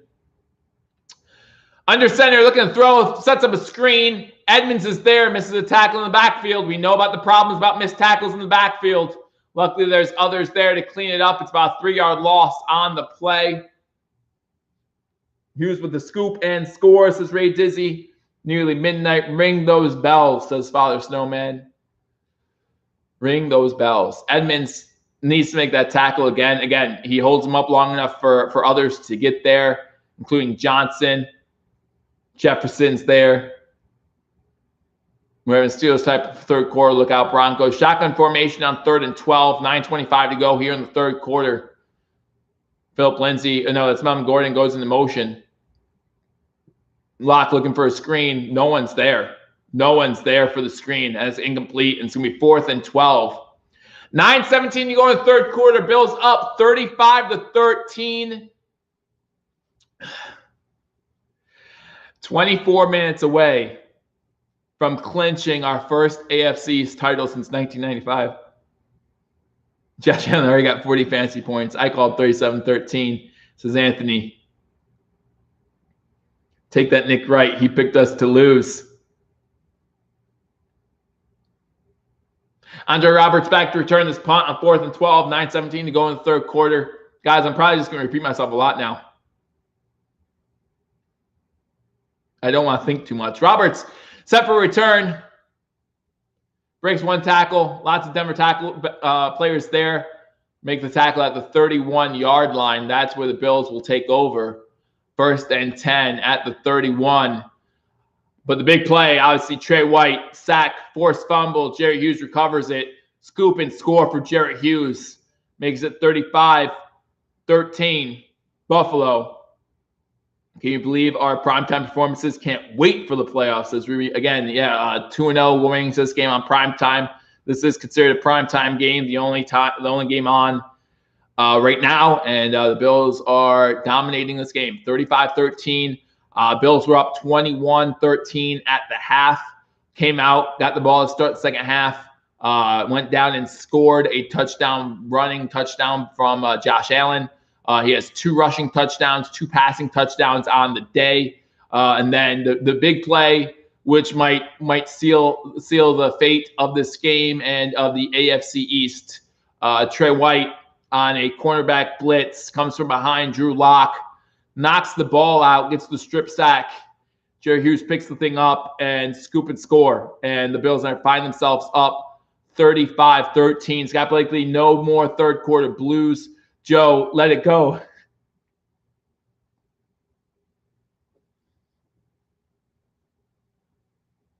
This means a lot. This means a lot. Whack commercial break. I can't let it go, guys, because I'll be a mess. I'll be a mess. I'll be a mess as soon as the stream's over. I promise. Clemson's up 31-3. Still, fourth quarter.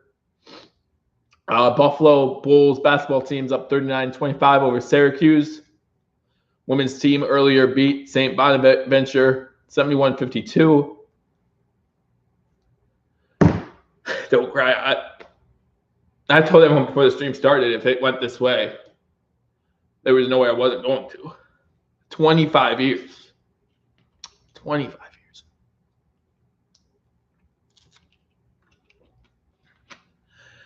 Man, the kitchen asked me if I'm calling the playoff games.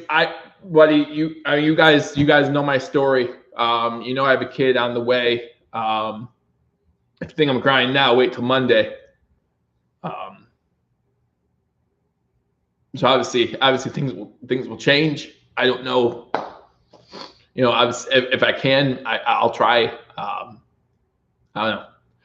Josh Allen in the game, 1st and 10 for the Bills. 9:03 to go in the third quarter. Shotgun formation. Allen going deep. Has Diggs. Big time. Big time. You like that deep ball? You want that deep ball, Rico? You got yourself that deep ball. Let's call it. Let's call it. Big time play. Allen to Stephon Diggs. One play. He says, Denver, if you think you have a shot, you just don't. You just don't. And the Bills get the ball inside the red zone. Good times ahead. Absolutely, Tim. Absolutely. So psyched. So psyched. Toby says game's over. Inside the red zone, 1st and 10. Bills might have to call time. No, they get a snap off. Fake handoff. Allen rolling to his left and just throws this one away out of bounds into the seats. 8:19 to go here. The score, King Cam, is Buffalo 35, Denver 13. Bills well in control here. Well in control. Dominic King says, I'm so done. Again, guys, thank you for joining me on this edition of Believers Talk. Jay Wolf says, good play. Absolutely. If nothing's available, you had to get that snap off before the play clock ran out. You didn't want the please don't cry. You're going to make me cry. It's Joseph, I promise you. I promise you. If me crying is going to make you cry, you're going to be crying. We're still in the third quarter, too. Josh Allen, shotgun formation, 2nd and 10 from the 13-yard line. Takes the screen the one way, goes the other way. It's a Singletary, gets it inside the 10. Going to be 3rd, about 4. King Cam says AFC East champs. Matt Cap says, get number 39, baby. 35-13, 8:10 to go in the third quarter. Still lots of time in this game before we can officially celebrate. But, man, the celebration has to begin. Yo, I told you we got this. We got this. He wants the MVP. Don't tell me he doesn't. I think the Bills coaching staff wants him to get MVP too. Shotgun formation, 3 wide receivers to the bottom of the screen, 1 to the top. Pass is complete at the sticks. Looks like Diggs had the catch. No drinking, Joe. I would know where I can get my sweatshirt. Start pre-ordering your shirts, your hats, your mugs.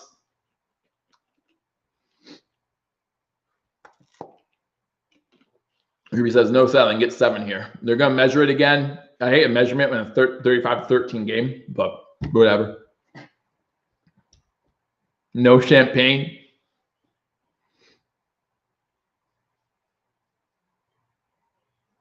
Who said Bills were half? Yeah, sneak it. Well, it's nowhere close. It's nowhere close. Tough from here. About a half yard short, 4th and 1. 7:17 to go in the third quarter. Again, guys, if you're just joining, Bills up 35-13. 2 rushing touchdowns, 2 passing touchdowns from Josh Allen. And then a scoop and score. Sack fumble by Trey White. Jerry Hughes with the scoop and score. Thank you, Sawyer. Go for it, says King Cam.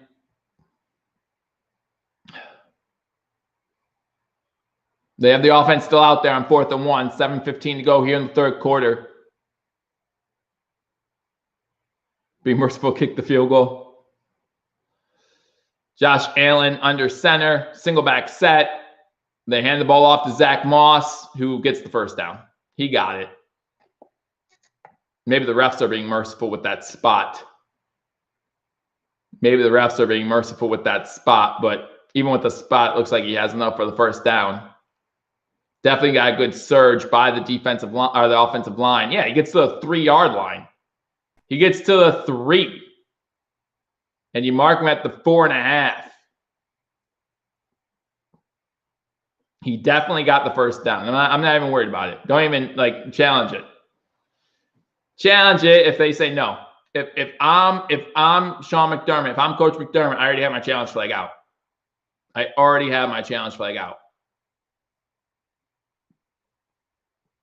They're saying he didn't get it, but I already have my challenge flag out. I'm challenging this guy. Buffalo Bills are America's team. Again, I'm challenging this guy. Thank you, Sawyer. I appreciate that. I'm challenging it. If I'm Coach McDermott, I'm challenging it because he definitely got to the 3-yard line. But they're saying he didn't. Josh Allen has top ratings for NFL. The only reason why you guys have it on is if you have NFL Network. If you do not have NFL Network, is not available for all cable providers. So if you don't have NFL Network, you're not getting the game. So, but I appreciate you guys joining me for the game. 128 of you in here. Make sure you hit that thumbs up button. The Buffalo Bills up 35-13. For the moment, they just failed on a 4th and 1. Again, me and Man in the Kitchen both agree that Coach McDermott should challenge that thing. But Denver will take over on downs with 7:05 to go here in the third quarter. Cameron says I would have kicked the field goal. I don't agree with that. I mean, you're up 34-3. I mean, I'm 35-13. Clemson's up 34-3. Ooh, does Notre Dame still get in the playoff? I don't even know. Even though I'm a huge Broncos fan, congrats to you and the Bills. Toby, thank you. And thank you for joining me. Again, if you're a Broncos fan, I know we have fans of other teams in the house, and I appreciate all you guys. I really do. Again, thank you so much for the support and just for watching and just hanging out with us. Obviously, we're here. Most of us are Bills fans, but we appreciate talking football with other fans. You can watch it on Yahoo Sports. Yeah, you can also watch it on the Yahoo Sports app if you download that. I like to see Josh Allen shove it right down Foxworth's throat for saying what he said. I mean, again, between Nick Wright and Foxworth, and there are still haters of Josh Allen out there. There's still haters of the Buffalo Bills out there. Do I think Ohio State should make the college football playoff? I asked that question to you guys earlier. I'm going to do the coach speak answer. Like, the committee has a tough job, a really tough job. I think with the blowout loss that Notre Dame suffering to Clemson, Ohio State barely beat Northwestern, right? Before today, Ohio State barely beat Northwestern. Now, if you want, they are challenging it, so that's good. They should 100% challenge this ruling. But anyway, listen, the college football playoff is a joke to me. Just because we know the teams are getting in all the time. We know the 4 teams are getting in all the time. Alabama, Clemson, Ohio State, the big winner of the Big Ten, winner of the SEC, winner of the ACC, and then again, maybe a winner of the Pac-12 or Notre Dame or one of those big, why can't Cincinnati be in the college football playoff? Unknown is back. Lots of football left. Do we pull a house? Josh, you mean? I would want Josh to get one more touchdown than pull him. Ruling on the field stands is called. It's hard to change a spot, but man, he got the first down. The Bills, they got the first down.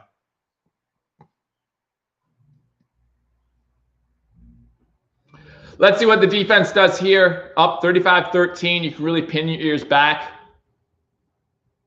Cincinnati plays below street level, says Chuchilango, if I said that right.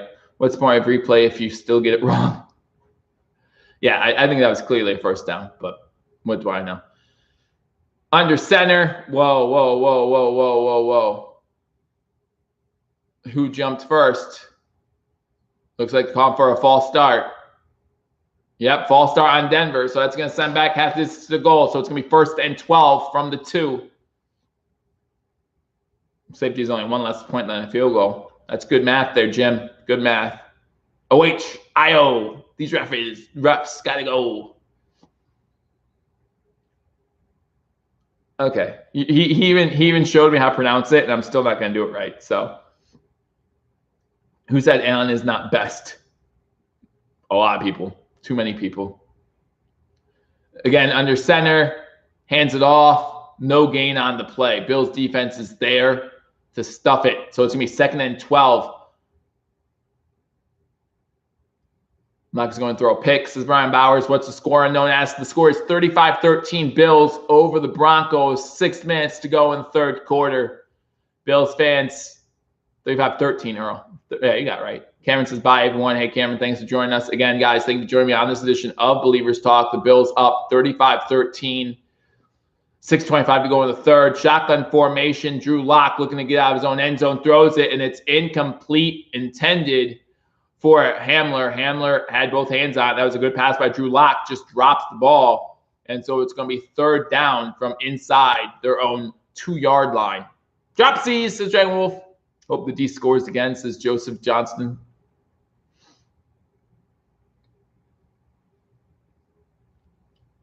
Yes, Ross, I am. True story.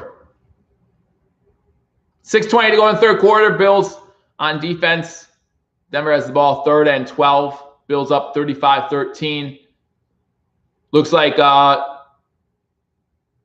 Locke has to run it out of the end zone, gets to the 5-yard line before he's forced out of bounds. Going to bring up a 4th and 7 from the 5. No, 4th and 9 from the 5-yard line. And the Broncos are going to have to punt. 3 and out. Dwayne Wolf says, good D. Absolutely. Our Patriots are watching and fearing this, says Jim Trupp. I'm pretty sure they're getting ready for the Dolphins game tomorrow, but we'll see. Are you going to name him Josh Allen Jr.? I don't think so. Don't think so. Go for it, says Joseph. Good job from our defenses, Bruno. Punts in the air. Roberts looking for a return here. Catching the ball inside Bills territory. Already a flag down. That's actually not even Roberts back there.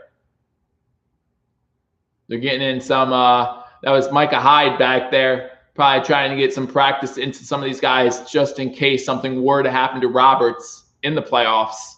There was a flag down, however. What was my Super Bowl prediction? Packers versus Bills. Packers versus Bills is my Super Bowl. Thank you, Ross. I appreciate that. Is my future Super Bowl prediction. After watching this season, holding on the Bills. Chiefs Saints, this is where. So this Sunday is a prequel to the Super Bowl, is what you're saying. Obviously, Sawyer, I cannot root against my Bills to make it to the Super Bowl. We got this far. I cannot. Thank you, Bills fan. 1970. We can't go against our Bills here. When it comes to being in the Super Bowl, I truly believe that this team can do it. Again, guys, thank you for joining me on Believers Talk. We're at commercial break. The Bills just got the ball back. The Bills up 35-13 as we watch this game. Again, guys, thank you so much for joining me. 5:44 to go in the 3rd quarter. Bills will have the ball at their own 32, I think it's going to be, maybe 42. I don't know if that is with the penalty already taken off. Men's basketball team has a 48-37 lead over Syracuse at the half. Again, Clemson completely dominating the game between Clemson and Notre Dame, 34-3. And again, I mean, I think this might take Notre Dame out of that playoff discussion. If they win the Super Bowl, you have to name your boy Bill, says Joseph.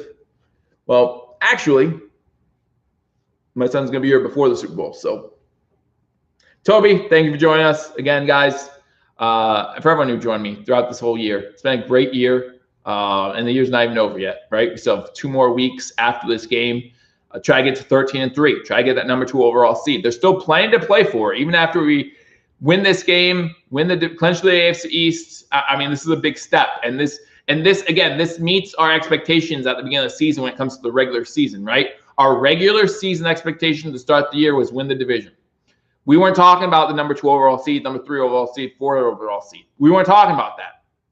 The goal was, the expectation of this team in the regular season was to win the AFC East. We're 21 minutes away from doing that. 21 game time minutes away from doing that.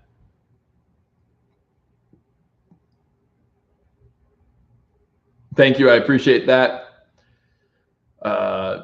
Saying I listen to me is like the radio. You will just have to add Bill later. Name your son Alan. I really believe we will be number 1 AFC. Saints will win tomorrow. In order for us to be the number 1 seed in the AFC, the Chiefs have to lose 2 more games. Chiefs right now are sitting at 11-1, I believe it is. I don't know. They have 1 loss, so they need to lose 2 more games. Allen looking to throw on first down. Again, throwing over the middle. This pass is completed to Beasley inside the 40. Beasley deflected it into the air. Concentration, comes down with the catch. And it's going to be another first down for Cole Beasley and the Buffalo Bills. Cole Beasley having himself a day today as well. Number 41 of the Broncos was able to get his hand in there, just not able to knock the ball away. And Beasley comes up with the catch. Look at this Buffalo Bills. Stephon Diggs, 10 receptions on the day. Cole Beasley, 5. Just another great day. Again, Beasley trying to go over 1,000 yards receiving. You got Stephon Diggs now with 110 receptions on the season, lighting up the scoreboard. Allen shotgun again. This one to Cole Beasley once again. Screen pass, gets about 6 yards on first down. So wide receiver screen. Joe and his wife are due for a son any day. Thanks, Mom. Fire it up. Don't forget John Brown isn't even playing. I know.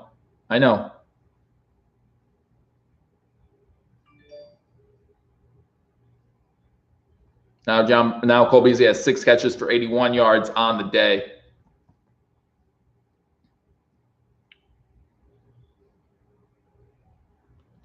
Allen under center on 2nd and 6, 4:15 to go in the third quarter. Take the handoff. Allen looking to throw, throws it over the middle. That one intended for Lee Smith, incomplete. Going to be 3rd and 6 for the Buffalo Bills. 4:09 to go here in the third quarter.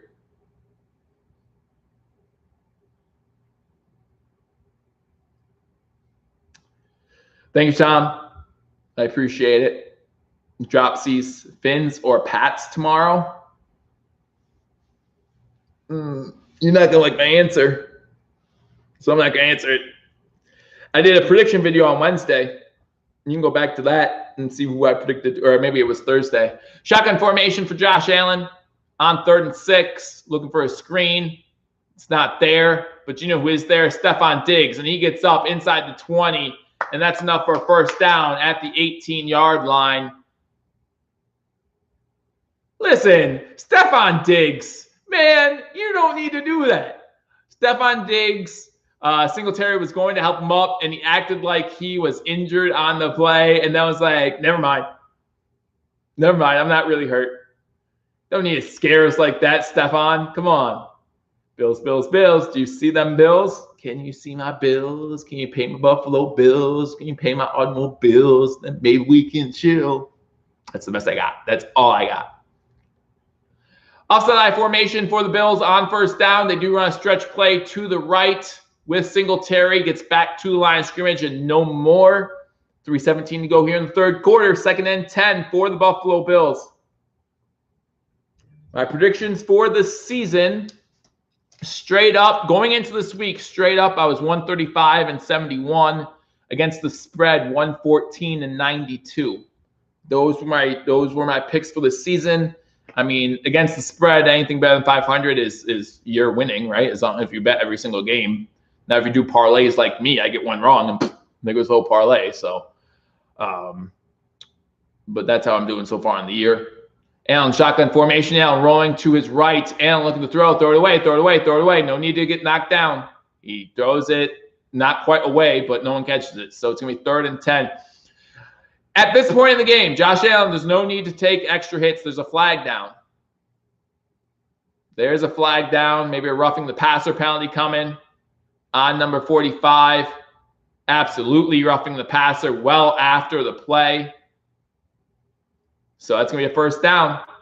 Decent straight up. Yeah, 135-71. I can't complain about that.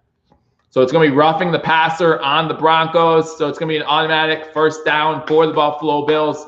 That's the 2nd roughing the passer penalty today on the Broncos.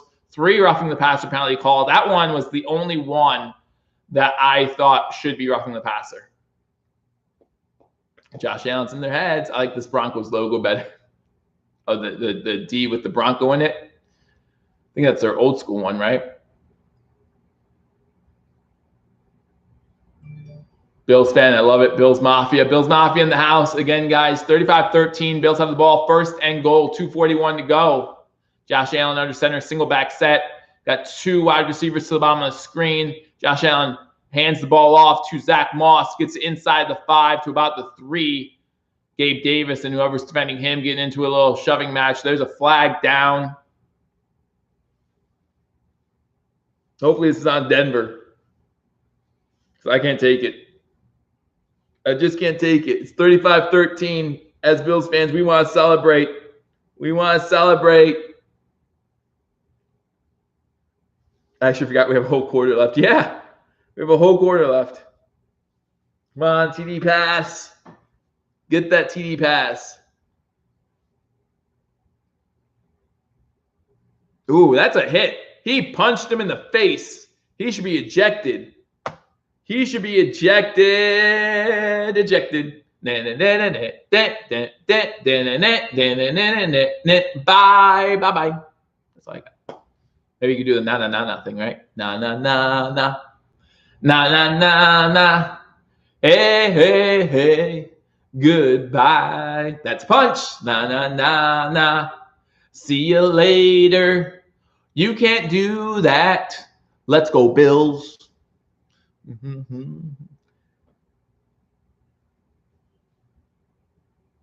Nicholas comes in with a little chuckle. He loves my singing and dance. See, when I announce games, I don't just announce. I sing, I dance. I give you guys the entertainment. Can I leave? I subbed and liked. Can I leave? Are you going to be singing and dancing the rest of the stream? Because I'm done. I can't handle it. You can leave anytime you want. I thank you, Sawyer. I appreciate it. Join me week 17. Week 17, Bills Dolphins. Should be a fun time. Join me. And like I said, we had Broncos fans in the house earlier. I appreciate all of you. I really do appreciate all of you. Again, thank you guys for joining me on this edition of Believers Talk. Super chat in for that song. Joe, you're the best. Thank you, Scott Blakely. I appreciate it. Yeah. Thank you for everyone who has super chat during this stream already. Scott, I know you were one of them. I forget who the second one was. So I really do appreciate that. It's the Bills getting ready to win their first division since 1995. 1st and goal. I formation for Josh Allen. Takes the handoff, looking to throw over the middle, and you have Lee Smith with the touchdown. There is a flag down in the end zone. They're going to call offensive pass interference. Offensive pass interference on Lee Smith? Oh, no, on number 71. He actually said 71. Wow. 71 is eligible on this play. Oh, it's a definite pick. He does one of these guys. He does one of these guys to pick him out of the play. Like, he doesn't even try to hide it. He just goes, boom, I'm going to beat you. Boom. 71 is Ryan Bates. 71 is Ryan Bates. That's not a bad call, Dragon Wolf. I would love to say it. And Ryan Bates puts his hands up like this. It just runs through him. So now we got 1st and goal from the 11. This one is a handoff to Zach Moss. He gets to the 7-yard line before he's tackled. 2:18 to go. Bates blows. That's the 3rd penalty on Bates today. He has 2 holding penalties. 1, 2, and then that pass interference penalty. So yeah. The defenders shouldn't be in the way. Why are you trying to defend our dudes? Don't defend them. Leave them open. If he doesn't chase Lee Smith, he's not even there to be blocked. Good point, Dragon Wolf. I'm gonna tell the NFL commissioner about you. You have a point. Shotgun formation on 2nd and goal from the 7-yard line, 6-yard line. Fakes the handoff, screen pass. And it's a touchdown. Who wanted number 29? That's Isaiah McKenzie in the end zone. There's a flag. Never mind. It's okay. Never mind. Illegal formation on the Bills. Don't sing that. Which one didn't you like? Jamal, which one didn't you like? I've been singing a lot. Which song didn't you like? Buffalo just can't buy a touchdown right now. They only have 5 of them. Jeez. These penalties are quite ridiculous right now. I will say that. You can't have these penalties against good teams. That's all I'm saying. Stop giving penalties, right? Yeah, absolutely. Absolutely. Cannot have these penalties in a close game. So now it's 2nd and goal from the 12-yard line. Shotgun formation, 5 wide receiver set, 3 to the top of the screen, 2 to the bottom. Looking to throw, buying time, looking to throw. Throws it into the back of the end zone. Incomplete. Allen hit as he threw the ball. Again, I don't know if I want Allen taking extra hits right now. They have had a bunch of penalties in the red zone. That is a true statement.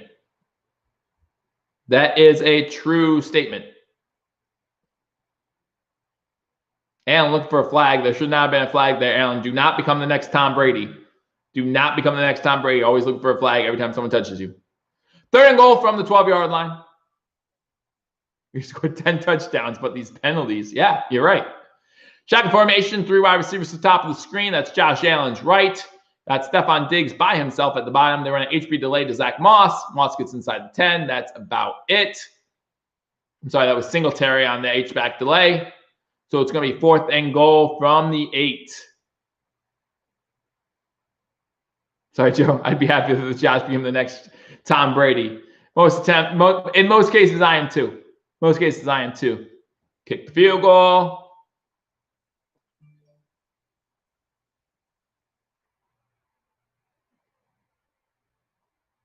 Field goal attempt coming up for Tyler Bass. Be a 27-yard attempt. Loser's kick.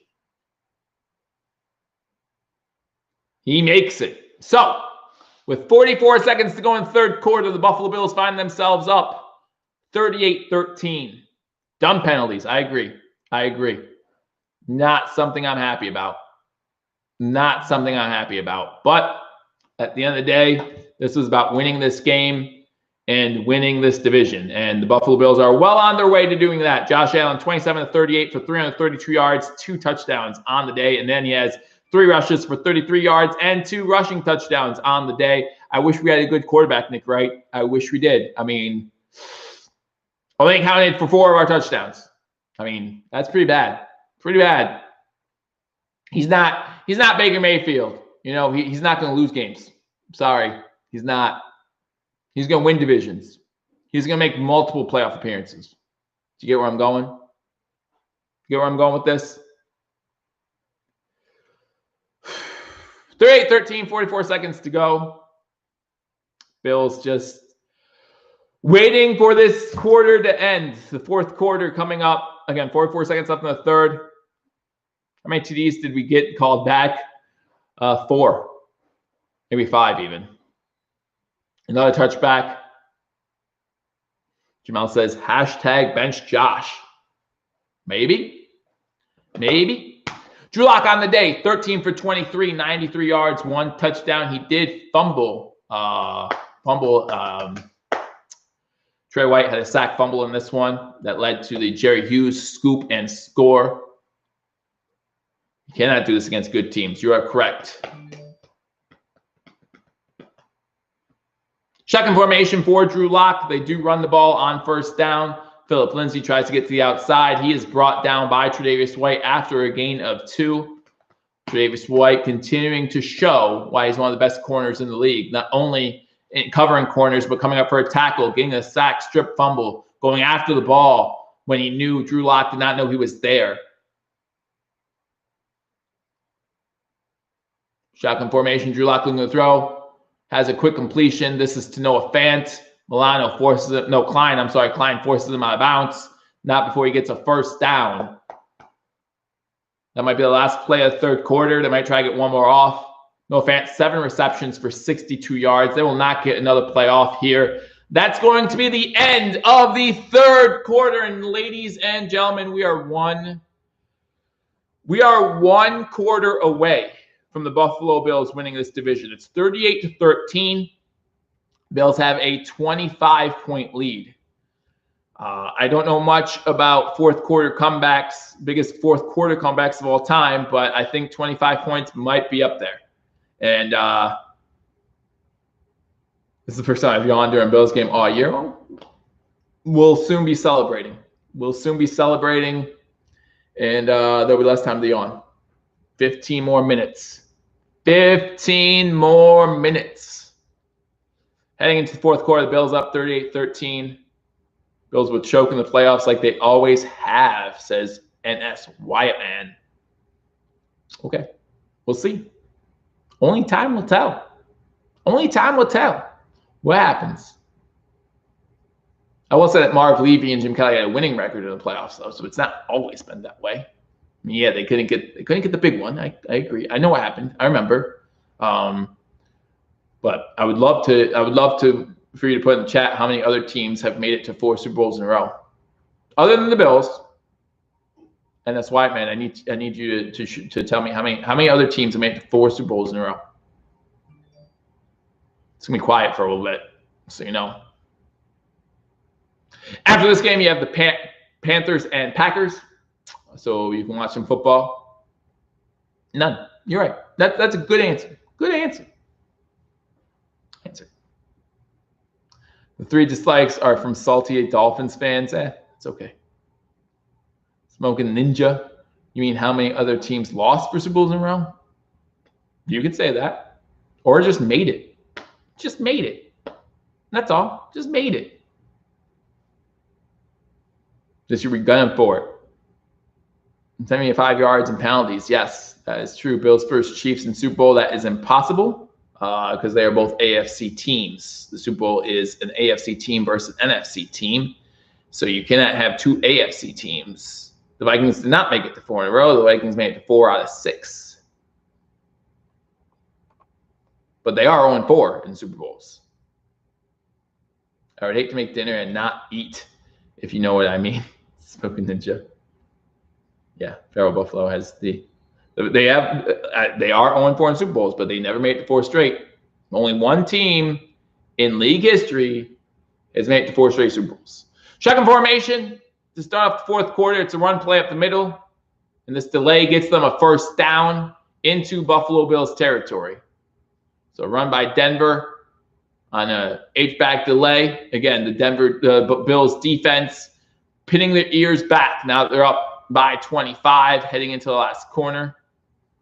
Circle the wagons. I'm sure Chris Berman's happy right now, wherever he is. High throw, caught by number 81. Tackled right wide by Tre'Davious White. Tre'Davious White's holding his leg. Tre'Davious White is holding his leg, and he knew right away he was injured. I'm being serious right now. Trey White is down. Down. Please be a sprain. Please be a sprain. Please be a sprain.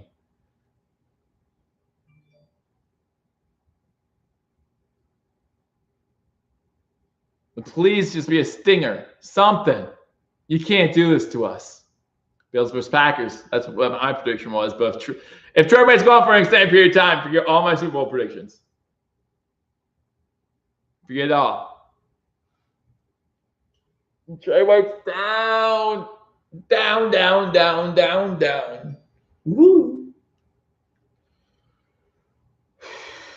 Wow.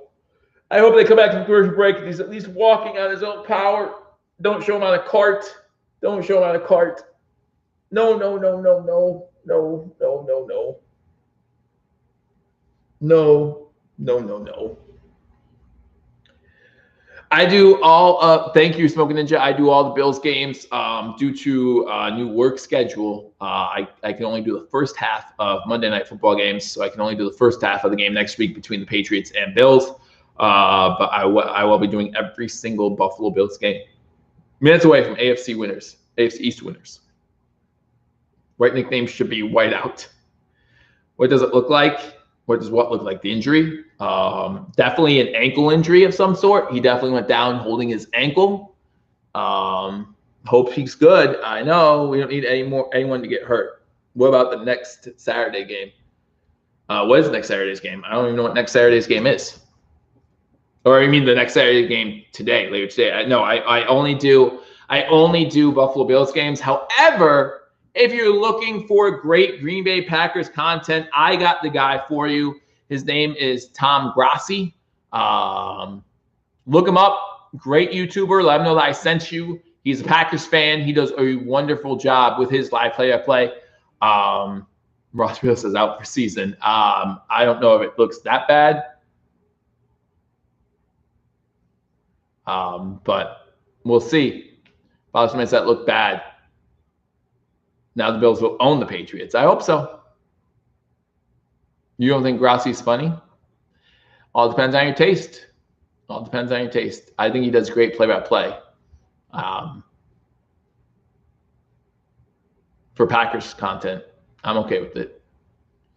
All right, so Troy White's off the field as we get ready for the next play. 14-24 to go in the game before Bills fans can start celebrating. Hopefully we could celebrate with seeing Trey White walk on the field. Josh Norman in the game now for Trey White. Bills coming on blitz, and it's Ed Oliver taking lock down. Ed Oliver gets a sack. So it's going to be 3rd and long for the Broncos here. 14 minutes to go. Ed Oliver. Trey White is a big part of our defense. Of course he's OG2K. I understand. I know how big that would be. Shotgun formation on 3rd and 22. Passes intercept. Oh. Wah, wah, wah, wah. Wow. That should have been intercepted. Is White okay? We don't know. I don't know if White's okay or not, but I don't think we'll see him in this game. I don't think we'll see. Teron Johnson would be our number 1 corner. Teron Johnson almost had another intercepted. Good play by Judy to break that one up, but it's going to lead to a 4th and 24 or 4th and a billion. Trey faking it. He doesn't want to play anymore. He's like, guys, we're all right. 4th and 22 for the Broncos. Wallace is now down. So Wallace saw what Trey White did. He was like, yeah, no, that's a good idea. I don't want to play in the rest of the game. I want to start celebrating. Wallace is on a knee on 4th and 22. There's Josh Norman in the mix. Josh Norman was in on last play for Trey White.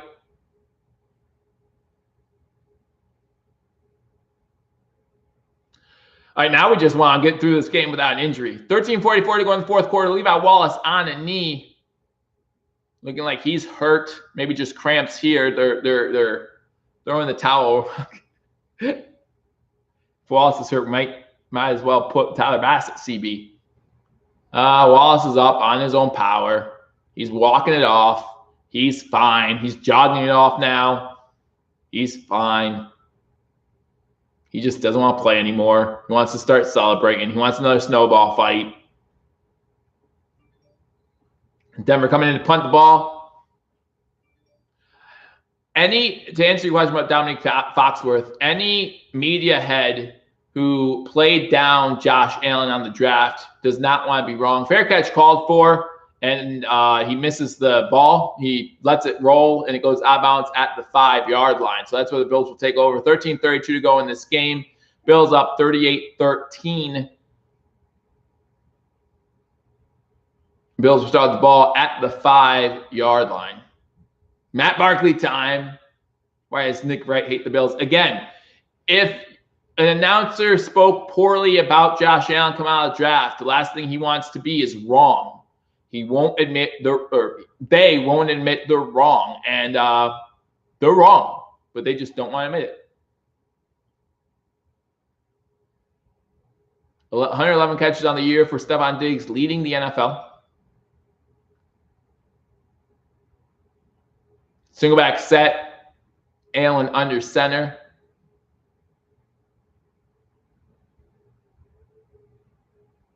Run on first down, Zach Moss gets the ball outside the 10 to about the 13-yard line. It's going to be second and about 1.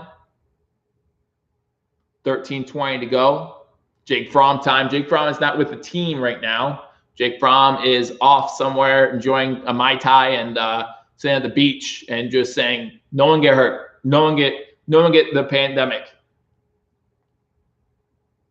11 catches on the day for Stephon Diggs, 147 yards. Where's the flag? If you know you want to. 9-yard run for the Bills. That can't be right. Second and 1. Less than 13 minutes to go now in this game. Another handoff to the right. This one's Moss again to the 30, 35. Lowers his shoulder, gets to the 40-yard line. Big run there by Zach Moss. Again, you know that you can run the ball. I don't understand why you're not doing this early on in games. Obviously, Denver knows you're going to be running the ball, and you're able to do it on a pretty good clip for Zach Moss. Don't know why you're not doing this earlier in the game, but hey, I think we're all right. I'm an Irons fan. What am I doing here? Hopefully you're enjoying some good commentary. First and 10 for the Bills at the 40-yard line. 12 minutes to go here in the fourth quarter. Bills up 38-13. Another stretch play to the right. Moss again for 6 yards as he carries some Broncos defenders with him to the 46-yard line. Pierre Martinez says Moss is running back number 1. Time to start sitting people, says Stefan Tynan. Who do you want to sit? Is Allen in? Allen is still in, but all he's doing is hike. Here's the ball. Hike. Here's the ball. Hike. Here's the ball. So, yes, Allen is still in this game.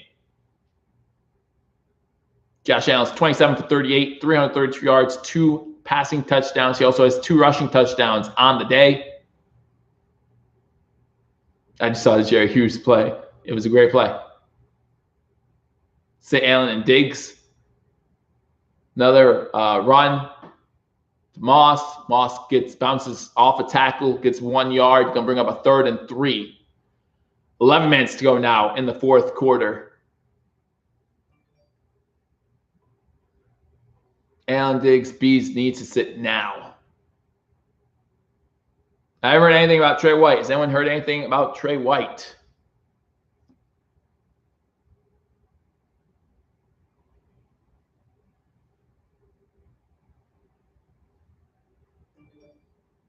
Sit Allen immediately. 10:40 to go in the fourth quarter. 3rd and 3 for the Buffalo Bills.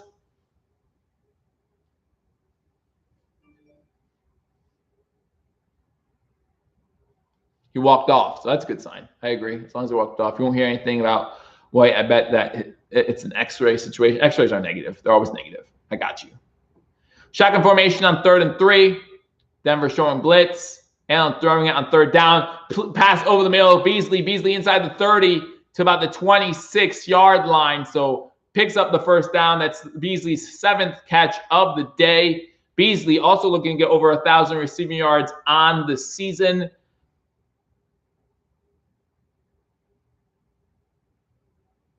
Good trivia question. When was the last time the Bills had 2 receivers over 1,000 yards in the same season? Josh is padding those stats. MVP. 9:40 to go in the fourth quarter. 1st and 10. Single back set. Denver showing blitz because we're running the ball. It's a stretch play. Singletary has the ball, gets nowhere. Reed and Lofton, Peerless Price, and Eric Moulds.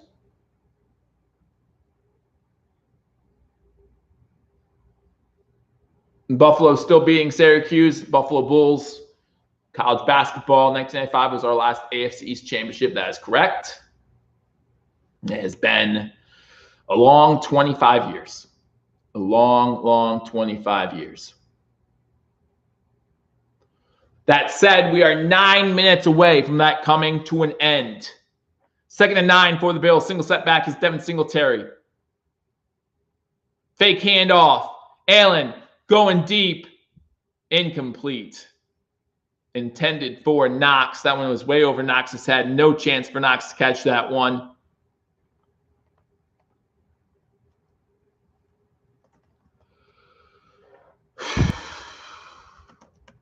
It's 8:46 to go in this game. 3rd and 9 for the Buffalo Bills. Still, obviously, playing a little bit.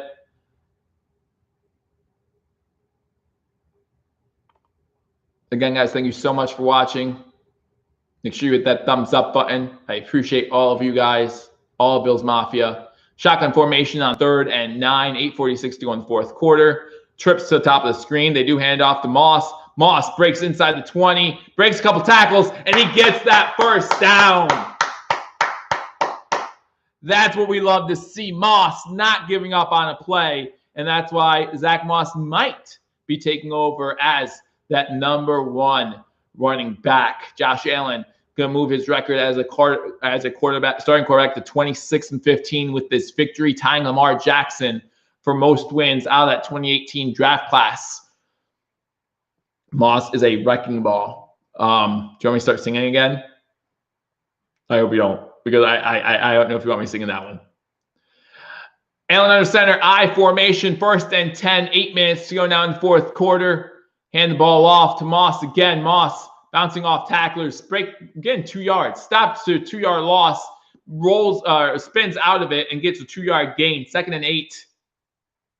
Yes, sing. Carrying like a wrecking ball. That's all I know of that song, so that's it. I don't follow Miley like I do the Bills. Maybe I should. Maybe. I don't know. Let me know. You guys follow Miley? Let me know in the comment section. 2nd and 8, 7:24 to go here in the game. Bills up 38-13. Bills have the ball inside the red zone.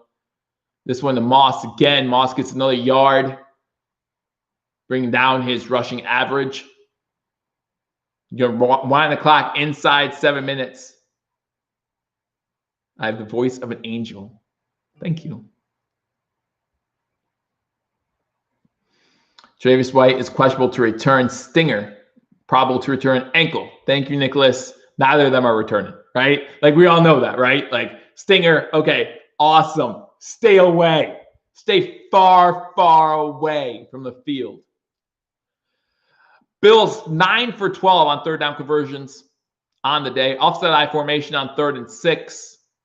Run the ball again. This time Singletary tries to break upfield inside the 10, unable to do so. Allen trying to block, up 38-13 with 6.5 to go in the 4th quarter. What are you doing, sir? What are you doing? That thing was terrible. Just terrible. Terrible. Your singing's about as bad as my golf game. Terrible. Good try, Devin. Good try, Devin. Again, I don't know what Josh Allen's doing. I don't know. Josh Allen almost got rolled up on there. Tyler Bass in for another field goal attempt. This one from 27 yards. Kick is up, and the kick is, wow, the wind took that one, but it's still good. So, 5:46 to go in the game. Bills up 41-13. Screwball through. Yeah, I mean, that the wind, I mean, he kicked it and it just went boom. But the kick is good nonetheless. And it's 41-13. The Bills have put up a 40-burger on the Broncos. Not many people could have seen that happen. What happened to Williams? I didn't know Williams was out, to be honest with you. So awesome to be the best again.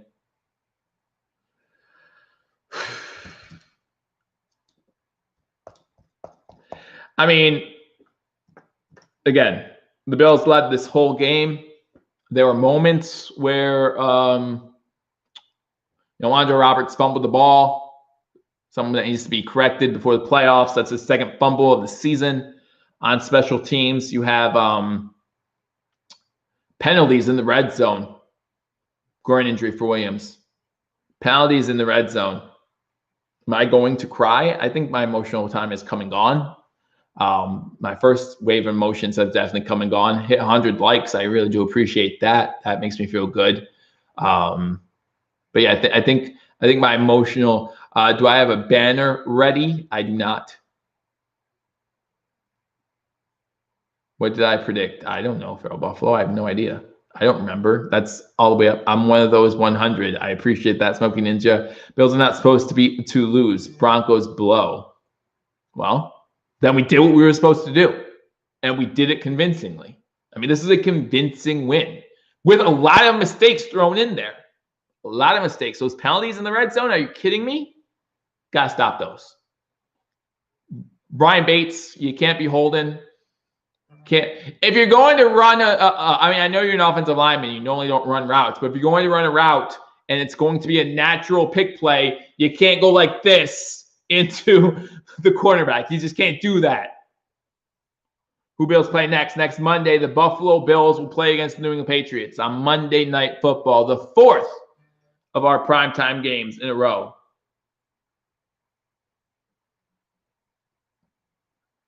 Let's go, Buffalo. Let's go, Keith Edwards. You know, what gets me, honestly, what gets me are these flashbacks to 1995. Bryce Paup, Defensive Player of the Year. Marv Levy, just one of the best coaches, well, the best coach in Buffalo Bills history. But this guy, Coach McDermott, creeping up there. Creeping up there. I mean, a long way to go as far as longevity is concerned. But he has this team 8 minutes away from a division championship.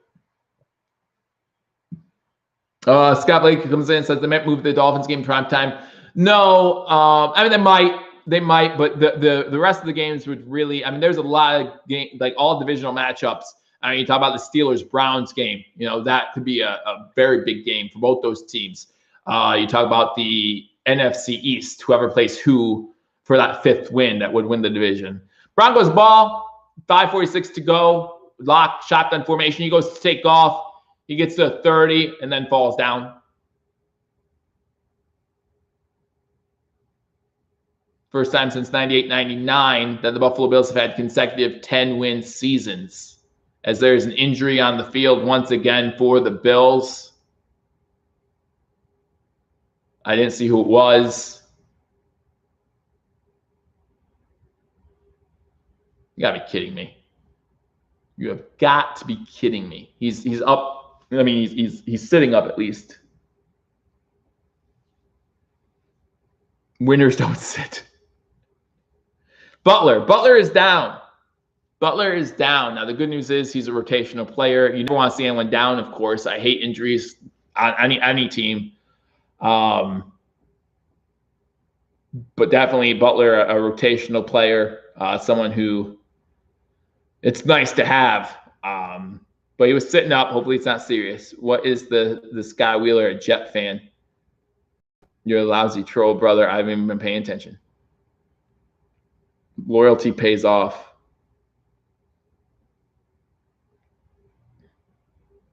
Bench the starters immediately, says OG2K. Well, Butler's not a regular starter, so maybe they are starting to bench the starters. I mean, when you only have 53 guys on a roster or 47 guys dressed, when you only have 47 guys dressed, it's hard to sit everybody.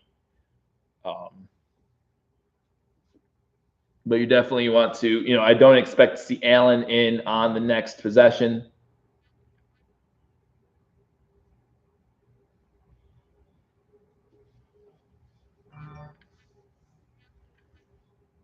Been waiting 25 years for this, Brian.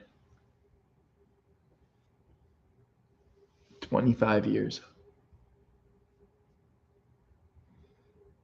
Nepeneza's on the sideline now, too. Shotgun formation, 2nd and 5. Completed over the middle. Matakovic with the tackle. So that's kind of the sign that we're playing some bench guys.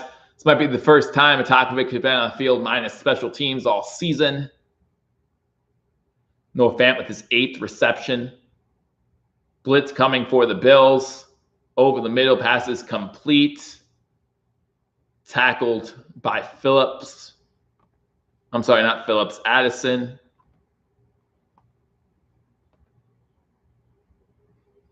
Wow. I was so hyped all day, guys. If you joined me, shotgun formation. If you joined me this morning, you knew I was hyped. Passes completed, tackled. That's Lindsey short of the first down. Marlowe on the tackle. But if you guys were with me from the beginning of today, you knew I was hyped to start the day.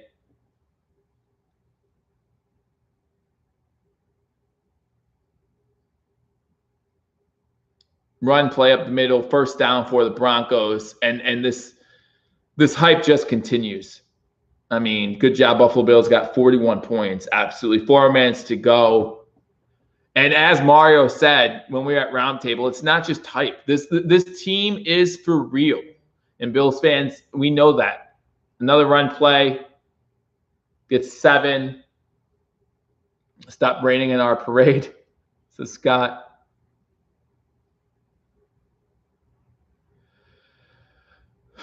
I wasn't alive for the whole drought, but most of it. I was alive for the whole drought. The whole thing. Shotgun formation, 3:28 to go. Blitz coming by the Bills. Lock forced to throw the ball to on an out route, and that's incomplete. 3rd and 3. Lock 18 for 30, 115 yards, and a touchdown.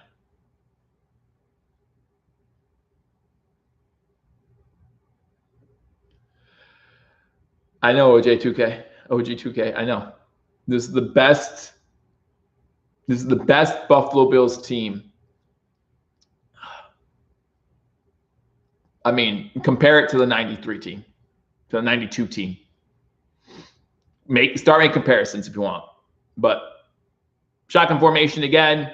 Lock throwing it on 3rd down, passes complete. Bills take him down at the 32-yard line. That went to Patrick for the Broncos. 3 minutes to go now. Just start counting down. Again, J.P. Lossman, E.J. Manuel, Ryan Fitzpatrick. Again, I think about that game. I think it was 04. Screen pass completed over the middle by the Broncos, gets to the 25. I think about 04. We're 9-6. All we need to do is beat that 3rd-string Steelers team. That's it. Willie Parker is nobody at this moment. So they have their 3rd string. I think Tommy Maddox was their quarterback. They run it here. Denver runs it on 2nd and 2. They get the first down. They're inside the red zone. Do I remember Kyle Horton? Of course I remember Kyle Horton. And all we need to do is beat the 3rd-string Steelers team to get into the playoffs. And at that time, we didn't know then what we know now, like how long that drought was going to be. At that point, it was only 5 years. Drew Bledsoe, I think it was his 1st year with the Bills. Very excited to be a Bills fan. So close. And we thought, hey, Steelers, they have nothing to play for. But then Willie Parker runs for over 200 yards. Denver runs the ball, gets inside the 10-yard line on 1st and 10. Less than 2 minutes to go. We're at the 2-minute warning. Philip Lindsay on the carry. And we can't beat a 3rd-string Steelers team. Rob Johnson, you can name them. You can name them off. You can list them. You can list the head coaches we've been through from Wade Phillips to now. You can list the quarterbacks we've been through from Doug Flutie till now. I sit here. Guys, I'm literally doing this right now. And I have this picture of Kyle Williams. And listen, Kyle Williams to me was the best Buffalo Bills player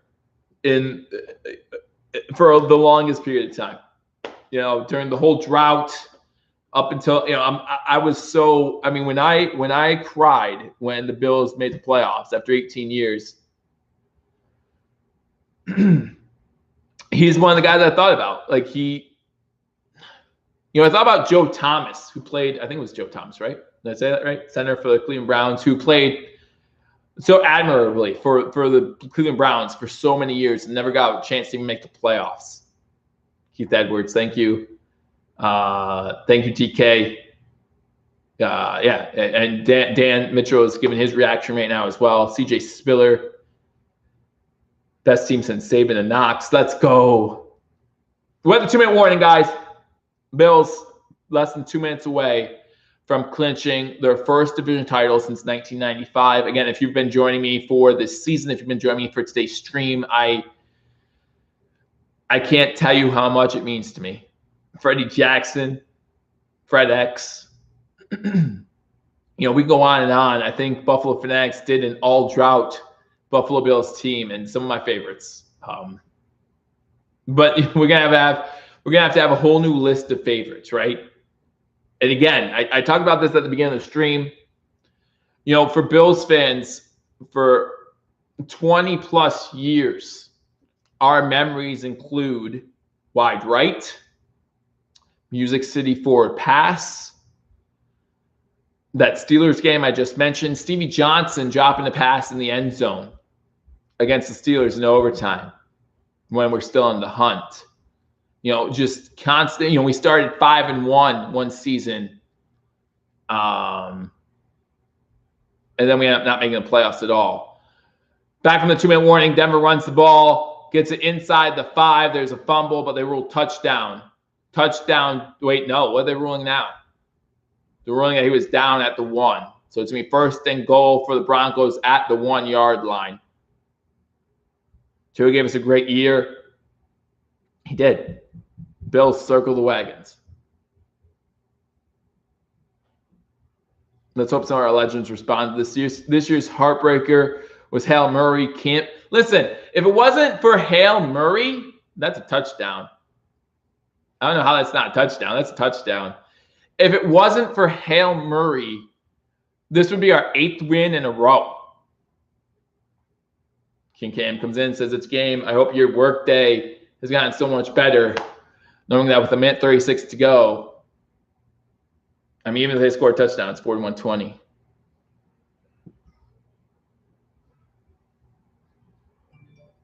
This year's heartbreak. No more laughing stock. We're in the throne now. Put respect on the Bills. Oh, man. Guys, I hope you enjoy the rest of your football weekend. It's going to be hard not to. We get an extra day to enjoy this one. This was a dominant win, officially 2nd best team in the NFL. We came into Denver needing a win to clinch the AFC East. And it's going to be 43-20. You don't need to tell me they reached over. I know, I saw it. It's going to be 43-19, I should say. Extra point pending with 1:36 to go. Want to hear Joe D's take? We won our division since 1995. This is the first time we win our division. It's been 25 years. 25 years. The Bills. Woo! Jamel Moore comes in, or I'm sorry, Joseph Johnston comes in. Another missed extra point by Denver's kicker. So he has 2 missed extra points in this game and a missed field goal.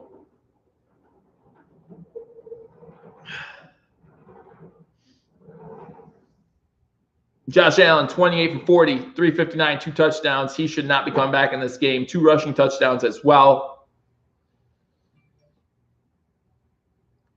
Guys, we have a quarterback. Now, again, I've said this from the beginning of the season. I want to see playoff success this year before I think about, it was wide right, Jim Tripp. I want to see playoff success, even if that's just 1 win. I want more than 1 win, don't get me wrong. But if I just see 1 win,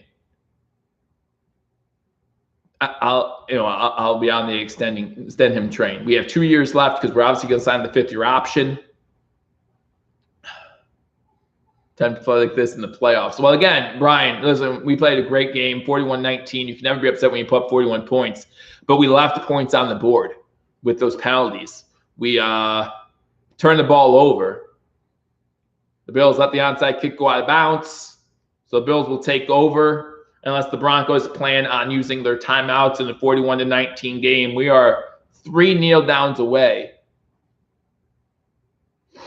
from winning the AFC East.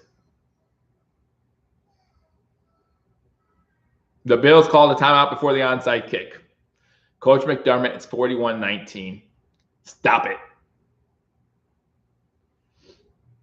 We have a great chance to win the Super Bowl. You're right, Scott. Listen, there's a reason why Vegas has us as the second best odds to win the Super Bowl in the AFC.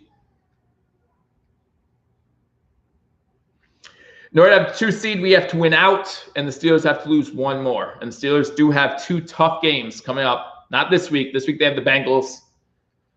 Next week they have the Colts, and then they end with the Browns. So, home playoff game, says OJ2K. Yes, sir. We have a home playoff game. We did it, guys. We did it.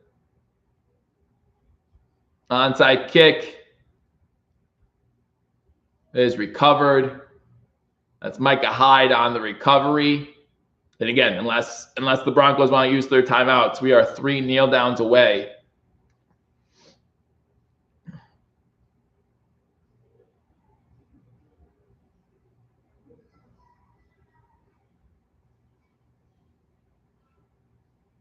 I'm doing call timeout. I mean, in a close game, I understand why you call timeout there, but in a 41-19 game, come on. Come on. Matt Barkley in the game. Mitch Morse still at center. They are going to try to run the ball here. Single setback, Singletary back there. He gets the carry. He's going to break a big one. 40, 35, 30, 25, 20, 15, 10, 5. Singletary with a big run and just icing on the cake for the Buffalo Bills. 47-19. Devin Singletary gets in the end zone on a big-time run.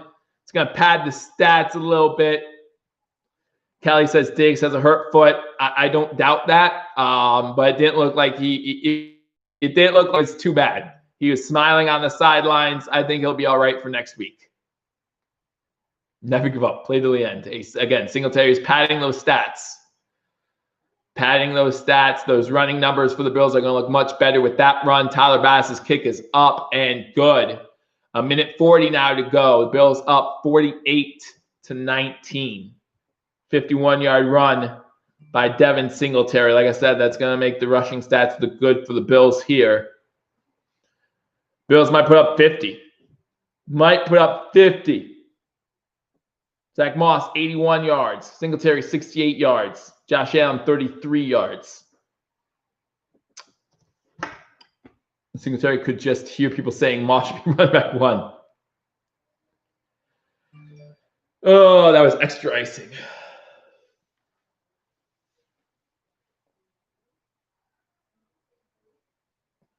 $116 watching in the room. If you haven't already hit that thumbs up button, guys, the Buffalo Bills are going to be your 2020 AFC East champions. As they show Diggs putting his shoes back on. Oh, his one shoe back on.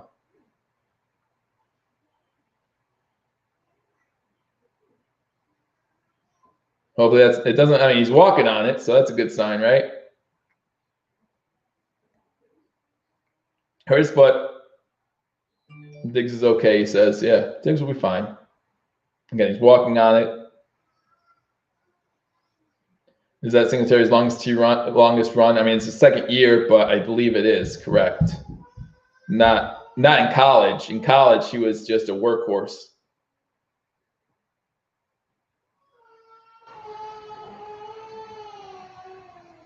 I hope whoever had the over/under, who picked the under, sorry. That's the exact statement that needed to be made, says Brunel. Oh, man, guys, there's just so much joy. You know, you get to a point, shotgun formation, running back delay, not going anywhere. Takovic read that one all the way, stopped Lindsey at the line of scrimmage. Again, seeing some of these guys that normally don't get to play too much. Buffalo Bulls basketball is winning versus Syracuse. Yep, I've been keeping an eye on that as well. There comes to a point where you're just so happy.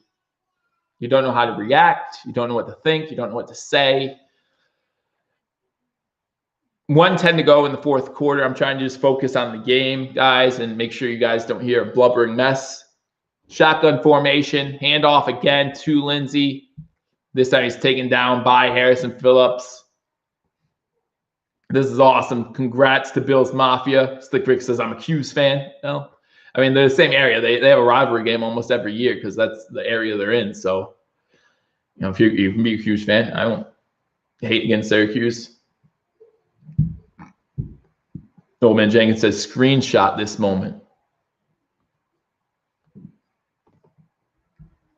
I just, guys, I'm so excited. And now we go for that number 2 seed. Yeah, Brian, you're right. Now they need to go for that number 2 seed. You have 2 divisional matchups left. You want to go, and the clock is running out.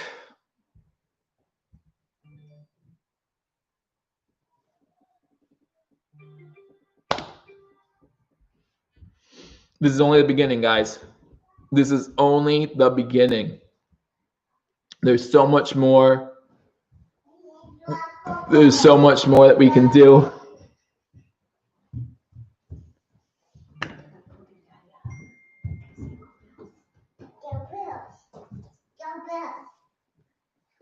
Come here.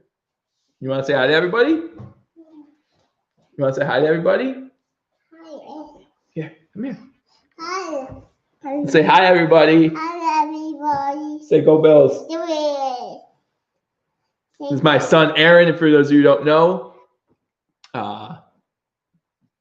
representing, baby. Represent. The game's over. The Bills win. The Bills win. Yay, Bills. Yay, Bills. No, it's okay. Little Joe. Like my hat.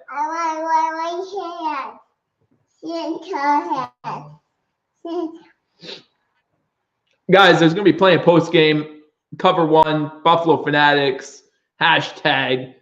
We're all one right now. I'll do my post-game like normal on Monday. Enjoy your weekend, Pierre Martinez. Let's get from in. Thank you for the donation. Guys, thank you everyone who's joined me throughout the year. Still, like Brian said, there's still seeding to worry about. Still lots to do. This is my Bills family. This is my real family. Thank you so much for joining us. Again, so many good post games. I don't even know what to say. This stream's going to hit. I'm going to end, and I'm just going to hold my head in my hands for a long time. Good job to you guys. I mean, we've all been in this together. 25 years. 25 years. We've all been in this together. So I'm going to do it one more time. Woo! Let's go, Buffalo, baby. The Bills win, beat the Denver Broncos, and the Bills are AFC East champions for 2020. Say, go, Bills. You don't want to anymore? I think he's done, but we're not done. Not by a long shot. The Bills have a lot more to prove.